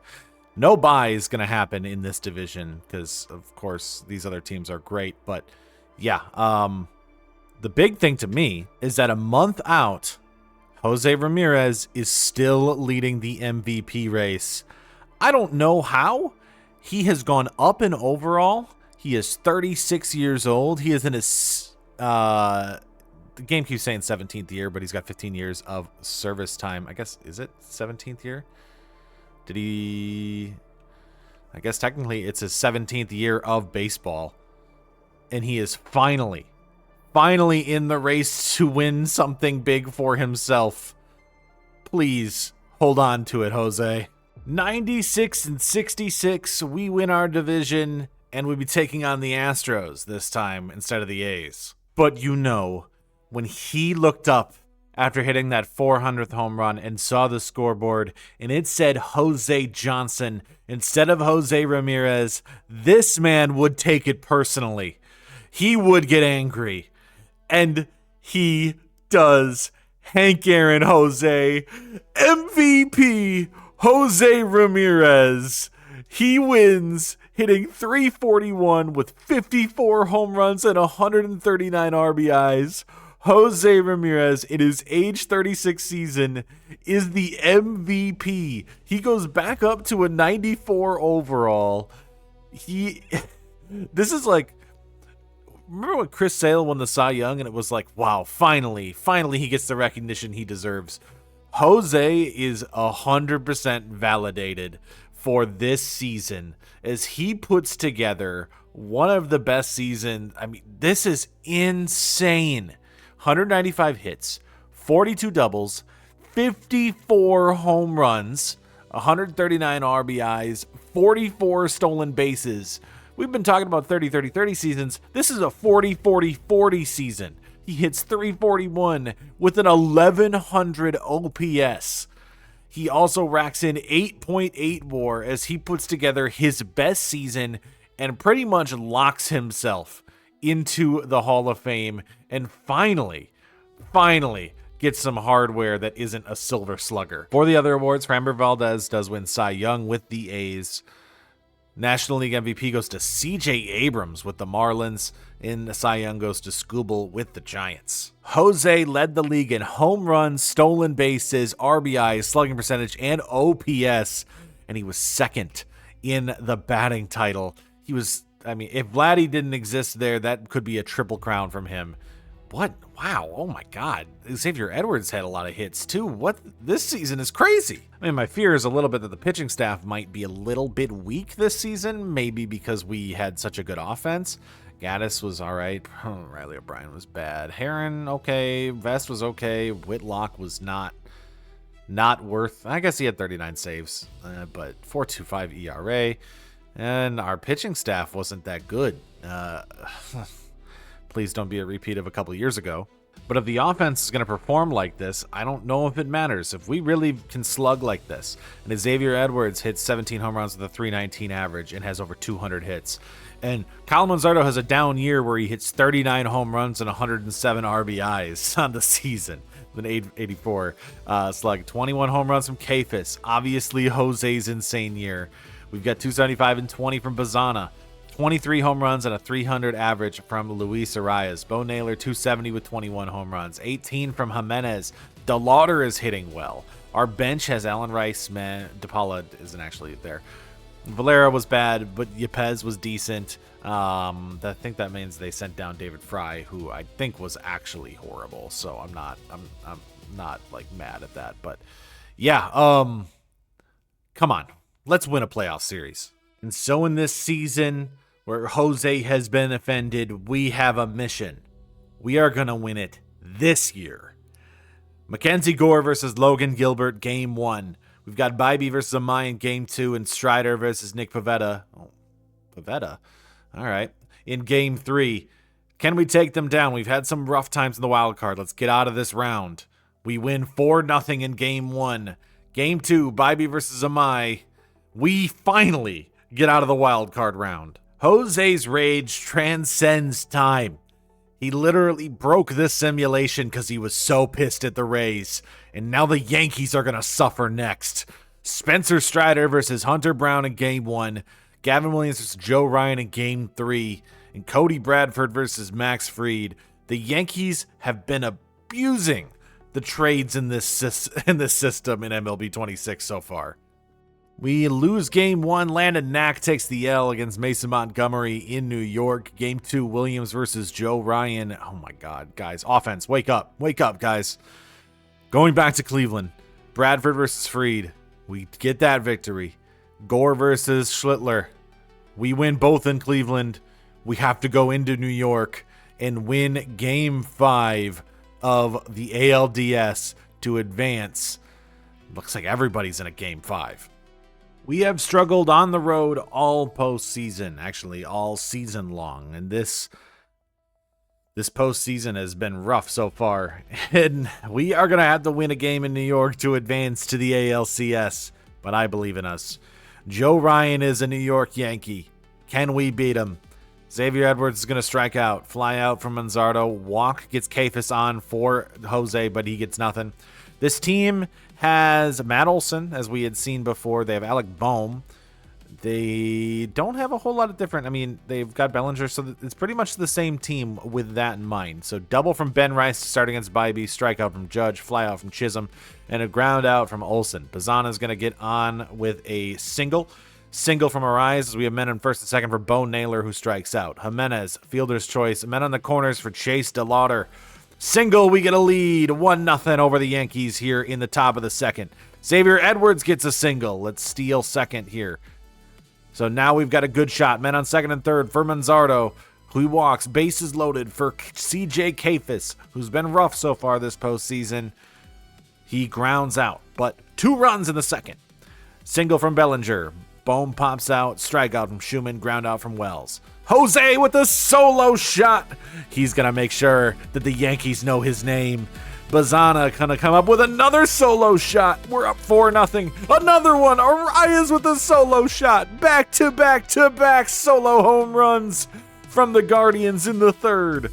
Caballero with a ground out. Line out from Rice. Single from Judge and a fly out. Edwards flies out. Strikeout. Strikeout. Strikeout from Olsen. Pop out from Bellinger. Strikeout from Bohm. They're going to go to Kervin Castro for Jose. He pops out. Fly out from Bazana. Nothing from Arias. Pop out for Schumann. Ground out from Wells. Fly out from Caballero. We get a ground out from Naylor. Fly out from Jimenez. Bowden France is going to come in for DeLauder. Strikes out. Bybee, give me another inning. Strikeout from Rice. Strikeout from Judge. Strikeout from Chisholm. He could end the day with that. I don't know. I might want to keep him in. He's been phenomenal. Ground out from Edwards. Strikeout and a strikeout there. Strikeout. Single from Bellinger. Single from Bohm. I think it's time to finally make the change. We're going to go to Hunter Gaddis to get us out of the jam. Double play gets us out of the jam. Top of the 8th. Strikeout. Jose ground out, and we get a strikeout there. The bottom of the 8th. I think we can stick with Gaddis here. Solo shot from Wells ends the shutout. Strikeout from Caballero. Single from Rice. Walk from Judge. Let's make the pitching change again. We are going to go now to Will Vest. I should have went to a lefty. We're only up by 1. Fly out. Strikeout. The lead has been blown. We took Bybee out, and it hurts. Single from Naylor. Give us some insurance, guys. I'm going to try to steal second. Okay, we do. We've got some space. DeLauder. Double! The stolen base by Jimenez gets us a 2-run lead. We get a ground out from Edwards. They're going to go to Camilo Duvall. Fly out. We are going to make the pitching change and go to Garrett Whitlock to end this game. Against Alec Bohm. Error gets him on first. Single. We've got men on second at first and second up 2. We have to jump in. It is the bottom of the 9th. They've got men on first and second with our closer, Garrett Whitlock, in. They've got Austin Wells, and they're going to get back to the top of the lineup. The Yankees fans are rallying. They know what's going on here. This is huge. We have to get these guys out here. If we can get a double play from Wells, I just don't want to see Judge in this game. With a pitch, that ball's going to miss low. 2-0 count from Whitlock. Come on. Maybe we should have kept Cade Smith. I don't know. I'm feeling stressed. I feel like I've made wrong decisions here. We could have just kept with Bybee the whole time. Does get the ball to go in. Gets the strike. Wipes his brow. It is stressful here in New York. This would be to advance to the ALCS and take out the Yankees. Misses low again. They've got Caballero coming up next, and he is hitting 400 with runners in scoring position. 3-1 count now for Austin Wells. That ball's going to get hit deep, but I think we're going to get under it. Kavas gets under it. He's going to catch it. He's going to throw it in. They're going to go for third. Doesn't throw him out. Men on the corners now. We're still in double play position as we go to Jose Caballero. Sitting 235, but he hits well with runners in scoring position, and they've got a man on third. We could really use a double play here for Garrett Whitlock. I don't like that this is our closer. It was him or Riley O'Brien. With this one, it's going to miss outside. That's going to be a ball. Next pitch. That one is going to be a strike. Strike zone disappears now this year, by the way. And if you weren't aware, with the new automatic ball and strike system. And there's a challenge. So it's your opportunity to see a challenge. And they call that a strike. It touches the zone. So 1-2 count instead of 2-1. Whitlock knows his stuff. Misses low, 2-2.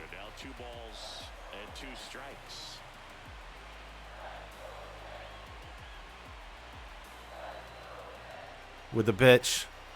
That's a swing and a miss. They're going to go to the top of the lineup.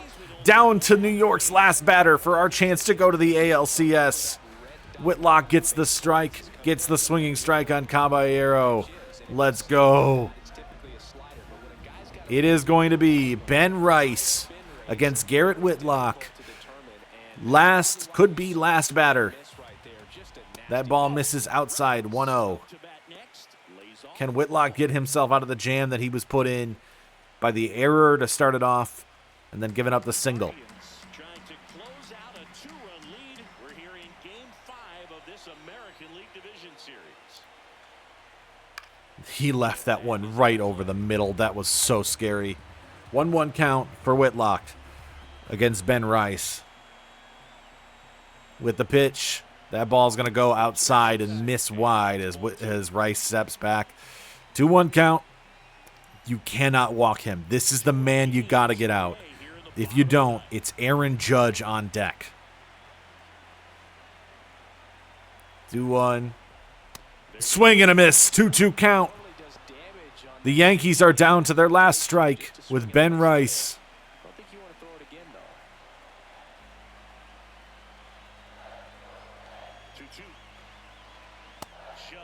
Never mind. Full count.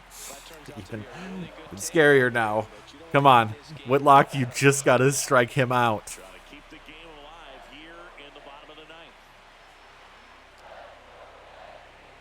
With the pitch, he is going to miss wide. Whitlock loads the bases for Aaron Judge in the bottom of the ninth. Game 5. This likely is your last batter. You could not script it any other way. Can Whitlock get out of this one? That ball's going to be grounded to first. Manzardo's going to collect it. The Guardians are going to win. The Guardians are going to advance to the ALCS. We get out of the jam. We advance. Let's go. The season continues.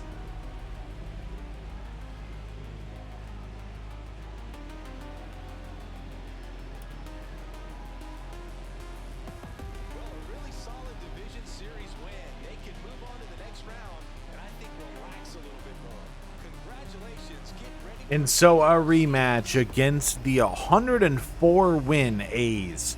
This team is now so stacked. These guys have all developed. But you know what?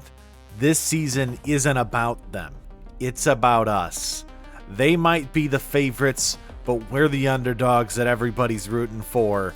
Jose needs his respect, and he's going to go out there and he's going to take it. Strider versus Papio in Game 1. Can we take down the A's with this one? We lose in Sacramento in this one. 2-5 loss there. Gavin Williams versus Framber in Sacramento. We win finally on the road. We are tied 1-1 going back to Cleveland. Bradford versus Mize in Game 3. We are going to win. We're up 2-1. Gore versus Gage Jump in Game 4. We are up 3-1 on the A's. Bybee versus Pepio, Game 5. We do lose that one. So we are going to go back to Sacramento. It is a Game 7 on the NL side with a chance to advance. We do. And it's a rematch against the Cubs. Jose remembers being here in the rain, in Cleveland, in a World Series against Chicago. He wants his revenge. He wants to mark his name in history. He will. Game 1 is going to be Gavin Williams versus Shane Bieber of the Chicago Cubs. All right, let's get into it. In Cleveland, Game 1, we are going to lose as it is a bullpen game. Heron takes the loss to Caleb Ferguson. Game 2 in Cleveland, Bradford versus Bayo. We do win that one, 7-6. Riley O'Brien gets the victory. That generally means that that's an extra innings game, which it was. It went into extras, and we end up getting the victory on that one. Going to Chicago for our aces. Mackenzie Gore versus Zach Gallen in Game 3 at Wrigley is going to be a loss. Logan Allen takes the L. We're down 2-1. Got to take Game 4. Bybee versus Imanaga in Game 4. We win. Series is tied in Chicago. Spencer Strider versus Shane Bieber, Game 5. We win that one. Game 6 in Cleveland for the chance to be World Series champions.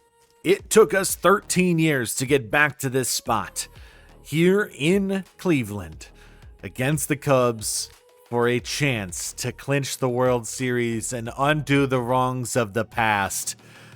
Can we cement our legacy and finally bring a championship to Cleveland? The Chicago Cubs are stacked. Bregman, Seager, Bush, PCA. They've got Glaber. They've got a Wilyer Abreu. This team is so good. But I think we might just be better. Okay, game starting with Gavin Williams versus Bregman. Yeah, I don't want to get too clutch or too cocky there. Solo shot to start it off. We are going to have to play from behind as Wallner gets a single. There. All right. Brian Bayo, 6.75 ERA. We get a ground out from Xavier Edwards, and Manzardo responds. Solo shot. It is tied. Walk from Kafis. Jose strikes out. Fly out from Bazana. Double from Torres. Hit by pitch. Gets a man on first and second. Pop out. Dingler strikes out. Bregman strikes out. We get out of the jam. Arias gets a double to get onto second. Naylor strikes out. Single from Jimenez. Men on first and third for DeLauder, who strikes out. Xavier Edwards gets a single. Both men in. I'm going to go for it. We're going to do double steal. Double steal! Double steal for Manzardo, who flies out. I really hope that he could get like a double out of that. All right, but we're up 2-1 in the top of the third. Ground out from Seager. Bush with a solo shot. It is tied 2-2. Double from Wallner. 2-run shot from PCA. We are down by 2. Gavin Williams is having a rough one. Kafis flies out. Jose responds. Solo shot. Down 1.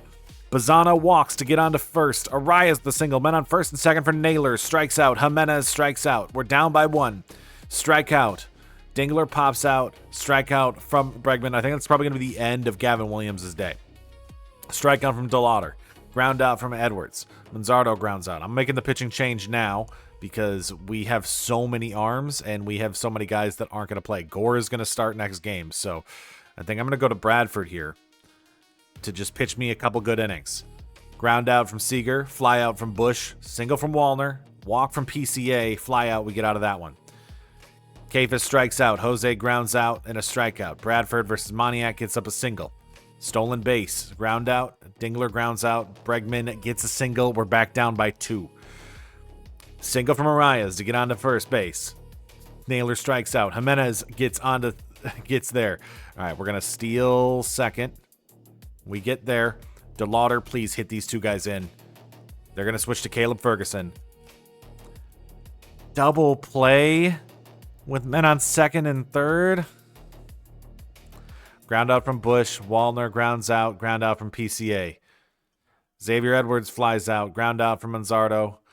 Kafis grounds out. We're in the top of the 8th. We're going to make the pitching change and go to a bullpen arm that I'm probably not going to use as much tomorrow. We're going to go... I want to probably use a righty then. I think we're going to go Gaddis. Strike out. Ground out. We are in the bottom of the 8th. Jose grounds out. Bazana strikes out. Arias flies out. Ground out. Fly out. Ground out. Can we get somebody on base, please? Naylor gets a double. It's time to jump in. We've got a man on second. Actually, no. I'm not going to jump in yet. If I'm Jimenez, it's a 2-run shot. Oh, well. Now I feel like I have to jump in. DeLauder has struggled today, but we are up 3-2 with a man on first and second for DeLauder. In the bottom of the 9th, down by 2 runs. In the rain here in Cleveland. Can we turn it in our favor?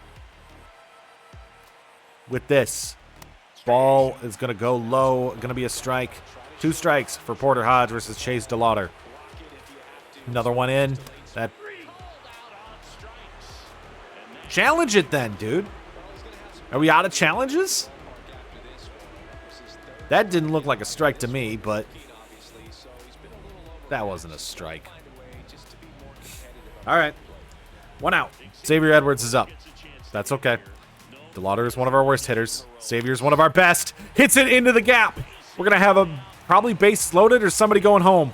Somebody is not going home. Bases loaded for Manzardo with a man. All right, let's go, Xavier Edwards.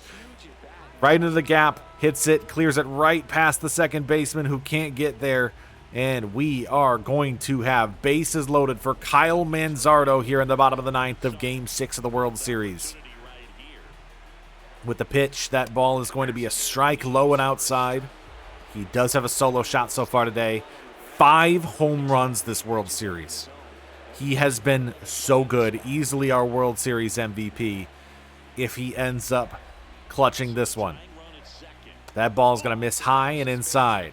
Cleveland fans are on their feet. They know what could happen. He is a home run hitter. The bases are loaded. He doesn't even need to hit one. We just need a ball into a gap. Xavier Edwards is fast enough. There is a chance that he could get everybody in. That ball is going to be jammed foul. 1-2 count.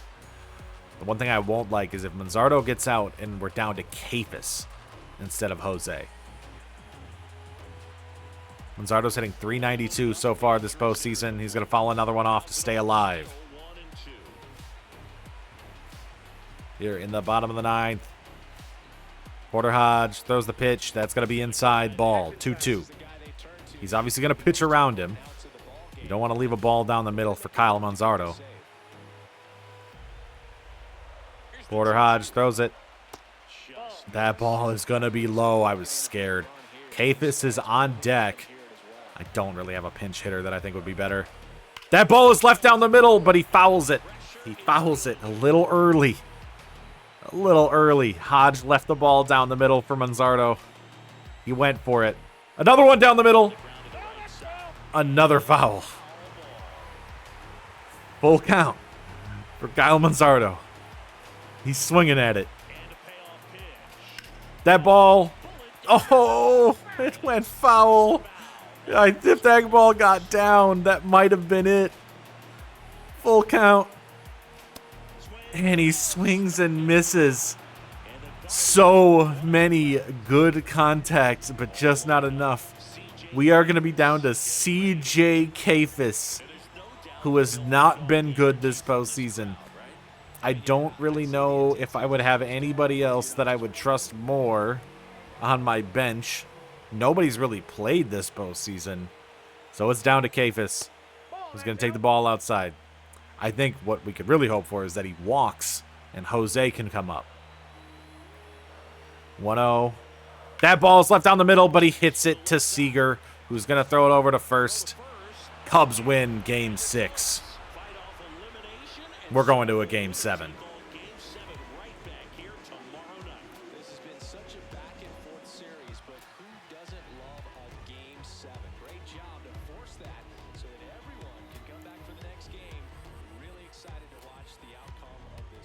Game 7.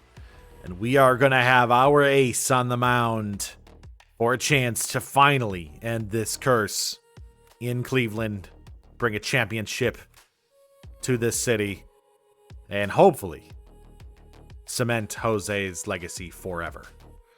Now, we are going all hands on deck. If Gore struggles, he's out. That's okay. We've got every pitcher. This is Game 7, whatever we need. Let's do this. Bregman versus Gore. Bregman starts off with a single. Double play from Seager, gets out of that one, fly out there. Edwards is going to walk. I'm going to steal second right away. We steal second with Manzardo up to bat, pops out. Kafis strikes out. Jose walks. Men on first and second. I think we can double steal here, honestly. Somebody got caught. I shouldn't have done that. Strikeout. Dingler gets a single, fielder's choice, and we get out of that one. Fly out. Arias grounds out. Single from Naylor, fielder's choice. PCA grounds out. Willier grounds out. Double from Bregman, strikeout. Gallen gives a ground out there. Edwards walks. We're going to steal second. He gets caught, dude. Shouldn't have done that. Double from Wallner. Strikeout from Bush. Strikeout from Dingler. Strikeout. Gore strikes guys out or gives hits. So that's what we got to deal with. Kafis gets on for Ramirez. Lines out. Bazana strikes out. Arias pops out. Nothing from us offensively yet. Double from BJ Murray. Strikeout. Ground out. Bregman flies out. Ground out from Naylor. Strikeout from Jimenez. DeLauder gets on base for Edwards. Strikeout. We're in the top of the 6th. It's 0-0. Seager strikes out. Wallner gets a single. Pop out from Bush. Double. The Cubs take the lead. We are going to make the pitching change after this one. Double from Manzardo. Walk. Men on first and second for Jose. I got to jump in. This is a key moment. Jose could take the lead with this one. And if he doesn't, if he can at least just advance the runners, that's good enough for me, because then I can get a sac fly out of somebody. With the first pitch, that ball's going to be hit. Is it going to get down? I don't know if it's going to be deep enough to advance Manzardo, who's very, very slow. It's not. And so back at it, Bazana walks, bases loaded for Luis Arias. I got to go for the sac fly. We got to tie it. We get the sac fly. We tie it. 1-1. Naylor! 3-run shot! Bo Naylor! We're up 4-1. They're going to Javier Assad. We get a fly out there. I think it's time to make the pitching change. Top of the 7th. I've got a bunch of arms I could rely on. Switch lefty-lefty. I think we'll go... I don't know if I want to go Heron. Let's go Logan Allen. Single from Murray. Single from PCA. Fly out for Willier. Fly out there for Seager. Come on. Give me again. Or for Bregman. Give me out against Seager. Fielder's choice. We get out of that jam. DeLauder strikes out. Edwards strikes out. Manzardo walks. Man on first for Kafis, who flies out.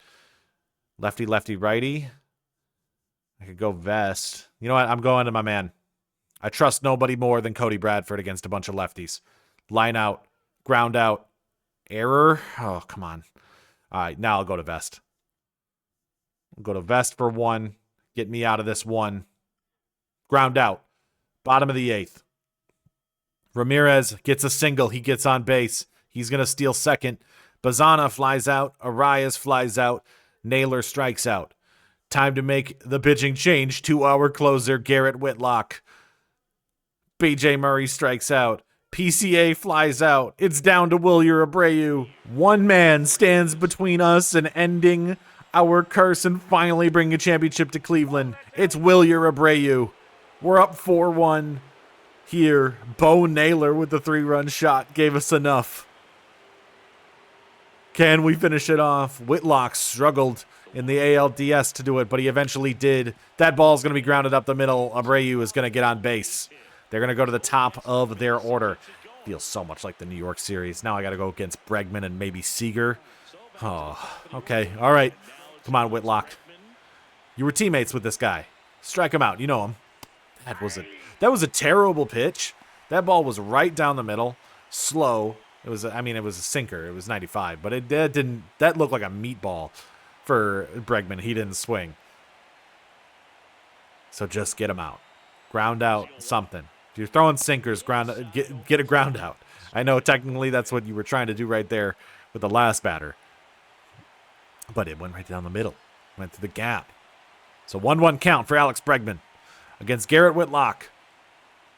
That ball's going to be fouled. Down to the last strike for the Chicago Cubs here at Progressive Field in 2029 in Game 7 of the World Series. Oh, that was so close. That looked so close. I thought we were going to get a strikeout there. Oh, we didn't. Okay, 2-2. Still got our shot. Swing and a miss! Alex Bregman strikes out. The Guardians win. Garrett Whitlock gets the save. The Guardians finally win a championship. We've done it. Bo Naylor, Luis Arias today. Manzardo the rest of the series. Jose from the end of time has done it. He looked up at that scoreboard in April and saw the Tampa Bay Rays disrespect him. Forget his name. He said, "What have I done? What have I accomplished?" He went out, won an MVP, and he said, "You will never forget my name. You will never forget who I am. I am Jose Ramirez. I am one of the greatest third basemen of all time, and I am a 2029 World Series champion. Never forget Jose Ramirez again.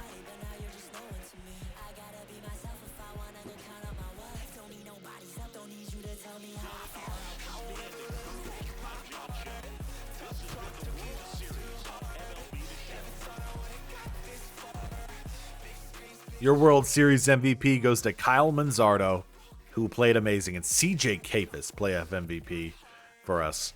But Jose also had a great playoffs as well. Let's go. That's awesome. We have a ton of free agents this offseason, and we are going to start looking at how to build a team around the younger guys. So there's a good chance a lot of these guys are going to go. We are going to continue until Jose retires, though I'm not going to go as in depth. From here on out, we have done most of our goals. Our last one is to get him in the Hall of Fame. And so to follow up our championship season, we have let Strider walk. I think I got the pick for him in return. Espino is finally going to get his shot up here. We've got Craig Yoho up. I did get Ashby. We traded away Valera, which allows me to bring up Jose DePaula and Rocco Coronado. And then we're just going to kind of play out and see what Jose does for the next couple of years of his career. Jose is going to be here for a while. 2 months into the season, he's still just phenomenal. 14 home runs, 14 doubles, 7 stolen bases, another 1,000+ OPS season so far. Yeah, we're going to see 500. But in the year following the championship, we do lose Mackenzie Gore for 3 months. And we don't have Spencer Strider to replace him. And the Orioles see that Chris Salazar guy that we got in a deal at the A's. Remember, the A's offered me the deal to get Chris Salazar. The Orioles say, you know what that's worth to us? Pete Alonso, Hassan Kim, Jackson Holliday, and Taylor Ward. That's ridiculous. We're coming off of a World Series championship, and the only All-Star we have is Jose, so I guess I'm glad that they respect him enough for that. 94 wins the following season. We end up winning our division, and we'll be taking on the winner of the wild card game. And our trade asset from very early on in this rebuild, Jose DePaula, gets Rookie of the Year. Third in the Rookie of the Year race is Rocco Coronado, who got sent down, even though he was third in that race. He's just very bad defensively. Meanwhile, Jose DePaula only played 98 games, but hit 14 home runs, 25 doubles in that time, 294 average, and racked up 2.2 WAR. But our focus remains on Jose, who another 40 double season, 37 home run. The stolen bases, I think, are going to start slowing down really fast. That'll be the one that'll be hard to get to 500 if somebody's going to get 500. But next season, he should hit his 500th home run. Hope he does it in Cleveland where they do it right. 5.3 WAR. I don't know how much longer he'll be able to play third base. I mean, last year he was bad defensively, but we'll see another season at third base. I mean, he's still got a couple more years on this contract, and then we'll see if he ends up having to be a DH there, or if, you know, he can play for longer than that. We get Houston again as Logan Allen is going to be on the mound to start off game 1 against Max Meyer. And we win that one 2-1 in Cleveland. Bybee versus Gilbert in game 2 was another victory. Going to Houston, Gavin Williams versus Mitch Keller. We sweep the Astros. That means we're back in the ALCS against the Toronto Blue Jays, and the Cubs and Giants are on the other side. There might be a World Series rematch back-to-back years if we do this. Espino versus Yasavage in game 1. We do lose. Espino doesn't win that one. Mackenzie Gore, coming off of his injury this season, ends up playing game 2 in Toronto, and we get the victory there. Going back to Cleveland, can we win these games at home? Logan Allen pitched a gem in game 1, but he loses that one. We're down 2-1. Xavier Edwards is injured, and we are down 3-1 to Toronto. Gavin Williams versus Tiedemann. We are out of the playoffs. But we made it to the ALCS, and the Blue Jays defeat the Cubs in the 2030 World Series. For the first time in what feels like forever, Jose is not an all-star. Travis Bazzana is our only all-star. And that's because it's now when the Jose Ramirez regression is really starting to hit here. He is an 84 overall. He's hitting 248. He's at 490 home runs and 483 stolen bases so far. His OPS is under 800. Defensively, he's not that great. So yeah, it looks like yeah, so we probably have like 2-3 more years with him maybe. As we finish this season, Jose just huge regression. I get it. He's 38 years old. But he went from, at one point he had 2.2 WAR this season. He's going to end at 494 and 494 at the end of the year. He ends with negative WAR by the end of the year. I got to move him to DH. Actually, Luis Arias' contract's up at this point too, so that does make sense for the rest of the season, for the rest of his contract. We're going to get him to 500. I thought he was going to have so much more in the tank. He drops down to a 79. This is where, like, not being able to see the ratings regression is huge. The gaps between those arrows are massive. We do win the wildcard series against the Toronto Blue Jays, thanks to the last game efforts. And we're going to have to go into Kansas City in this series. We lose to Cole Ragans in Kansas City, then lose again. We win in Cleveland. We win in Cleveland. Game 5 in the ALDS against Ragans. We are eliminated by our division rival Kansas City Royals. And the Mariners finally win their World Series, defeating the Cubs in 2031. This just must be when major league players start to regress to a huge extent, because Trout retires, Freddie retires, Altuve retires, and Yelich retire all at the same time and go to the Hall of Fame. As we enter 2032, the last year of Jose's contract, the CPU has, I've let them kind of take control, and they've started to bring up some of our guys. Chris Salazar is going to be up, Santana is going to be up, Covey's going to be up. Funnily enough, I keep declining trades. I just got offered Connor Griffin, who's a 99 overall for Chris Salazar. So, thank you, A's, for giving me this guy. And Jose is now going to be our DH in his age 39 season. He needs 6 more home runs and 6 more stolen bases to get to 500 and 500. Jose is going to go into this game in Progressive Field at 499 home runs and 499 stolen bases. His next stolen base and his next home run are both going to be record-breaking. Let's hope he does it in Cleveland. And they spell his name right. And so in Detroit, Jose Ramirez finally gets his opportunity, his shot. He just has to get on base. And with a perfect single down the middle, he ends up getting on first for an opportunity to steal his 500th base. And right afterwards, runs to second, dives in, trying to beat Dylan Dingler, and he does. Stolen base number 500. He was unable to get it at home in Detroit, so we're going to give him 4 days off in Baltimore and let him come back home and try to get it against Cincinnati.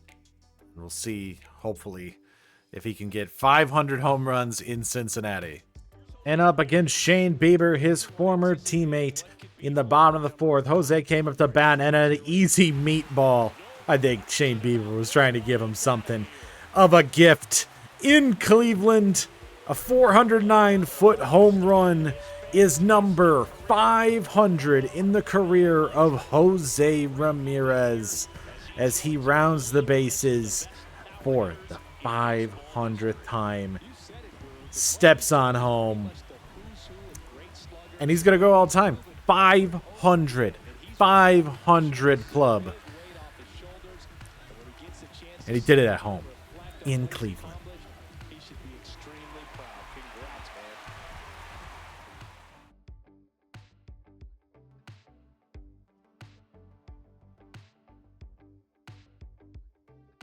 The last year of his big contract, Jose drops down to a 73 overall. He started out the season horribly, but put it back together and ends up hitting 30 doubles, 33 home runs, and 32 stolen bases. Another 30-30-30 season, far less efficient. But yeah, 2031 once again was just a random fluke year for him as he puts together another great year. I think I'm going to try to bring him back for one more season, see if we can get him to 3,000 hits. A full year, I really tried to get him to it. He ends the season at 2988, 548, and 554. Don't retire. One more season. One more season, dude. I need one more season out of you. Mookie, Judge, and Arenado retire in 2033. 467 home runs for Mookie, 660 for Judge, 377 for Arenado. Okay, all right. One more year out of Jose, I think he retires. I'm just glad he didn't retire then. And just in time for a home stretch, 9 games into the season, Jose is at 2,999 hits. And at home against the Minnesota Twins, Jose Ramirez at 2,999 hits. We moved him to leadoff because why not? As he's going to start off against Riley Quick in the bottom of the first. I'm swinging first pitch. I just need first. Just give me a pitch here with this one. Yes, let's go! Grounded down the middle. Jose Ramirez does it. He's on first. 3,000 hits.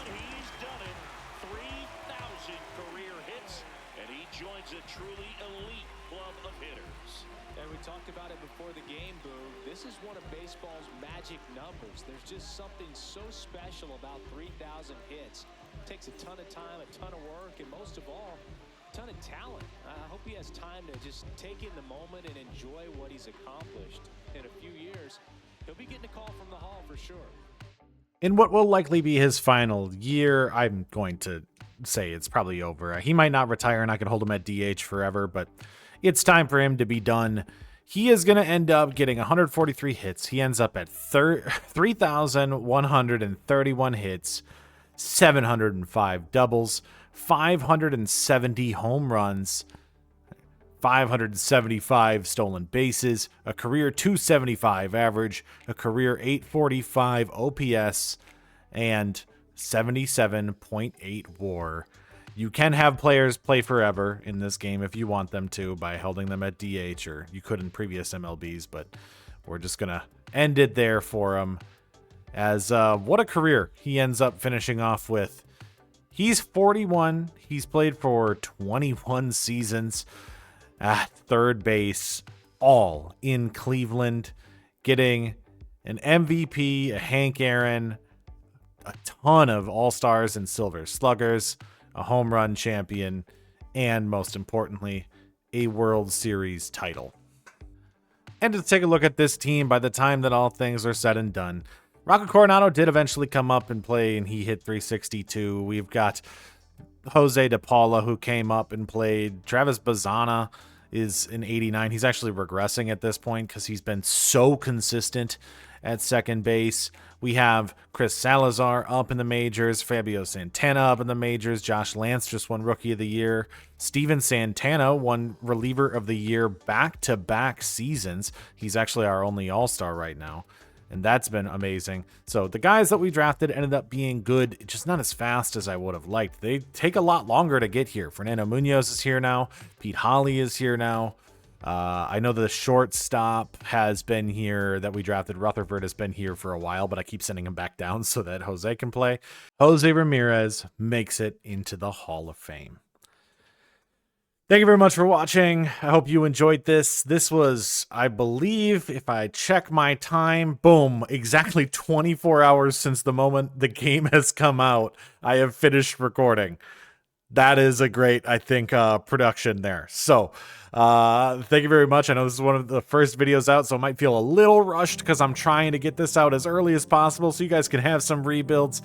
Don't worry, we've got so many on the table. In fact, should see another one pretty soon, as long as the weather this weekend doesn't absolutely destroy my house and power and ability to make videos. So. Anyways, thank you very much for watching. I hope you enjoyed our Jose Ramirez story as one of the greatest players of all time. Adios.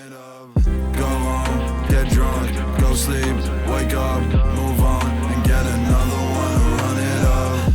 Go home, get drunk, go sleep, wake up, move on, and get another one to run it up. Go home, get drunk, go sleep, wake up, move on, and get another one to run it up. Go home, get drunk, go sleep, wake up, move on, and get another one to run it up.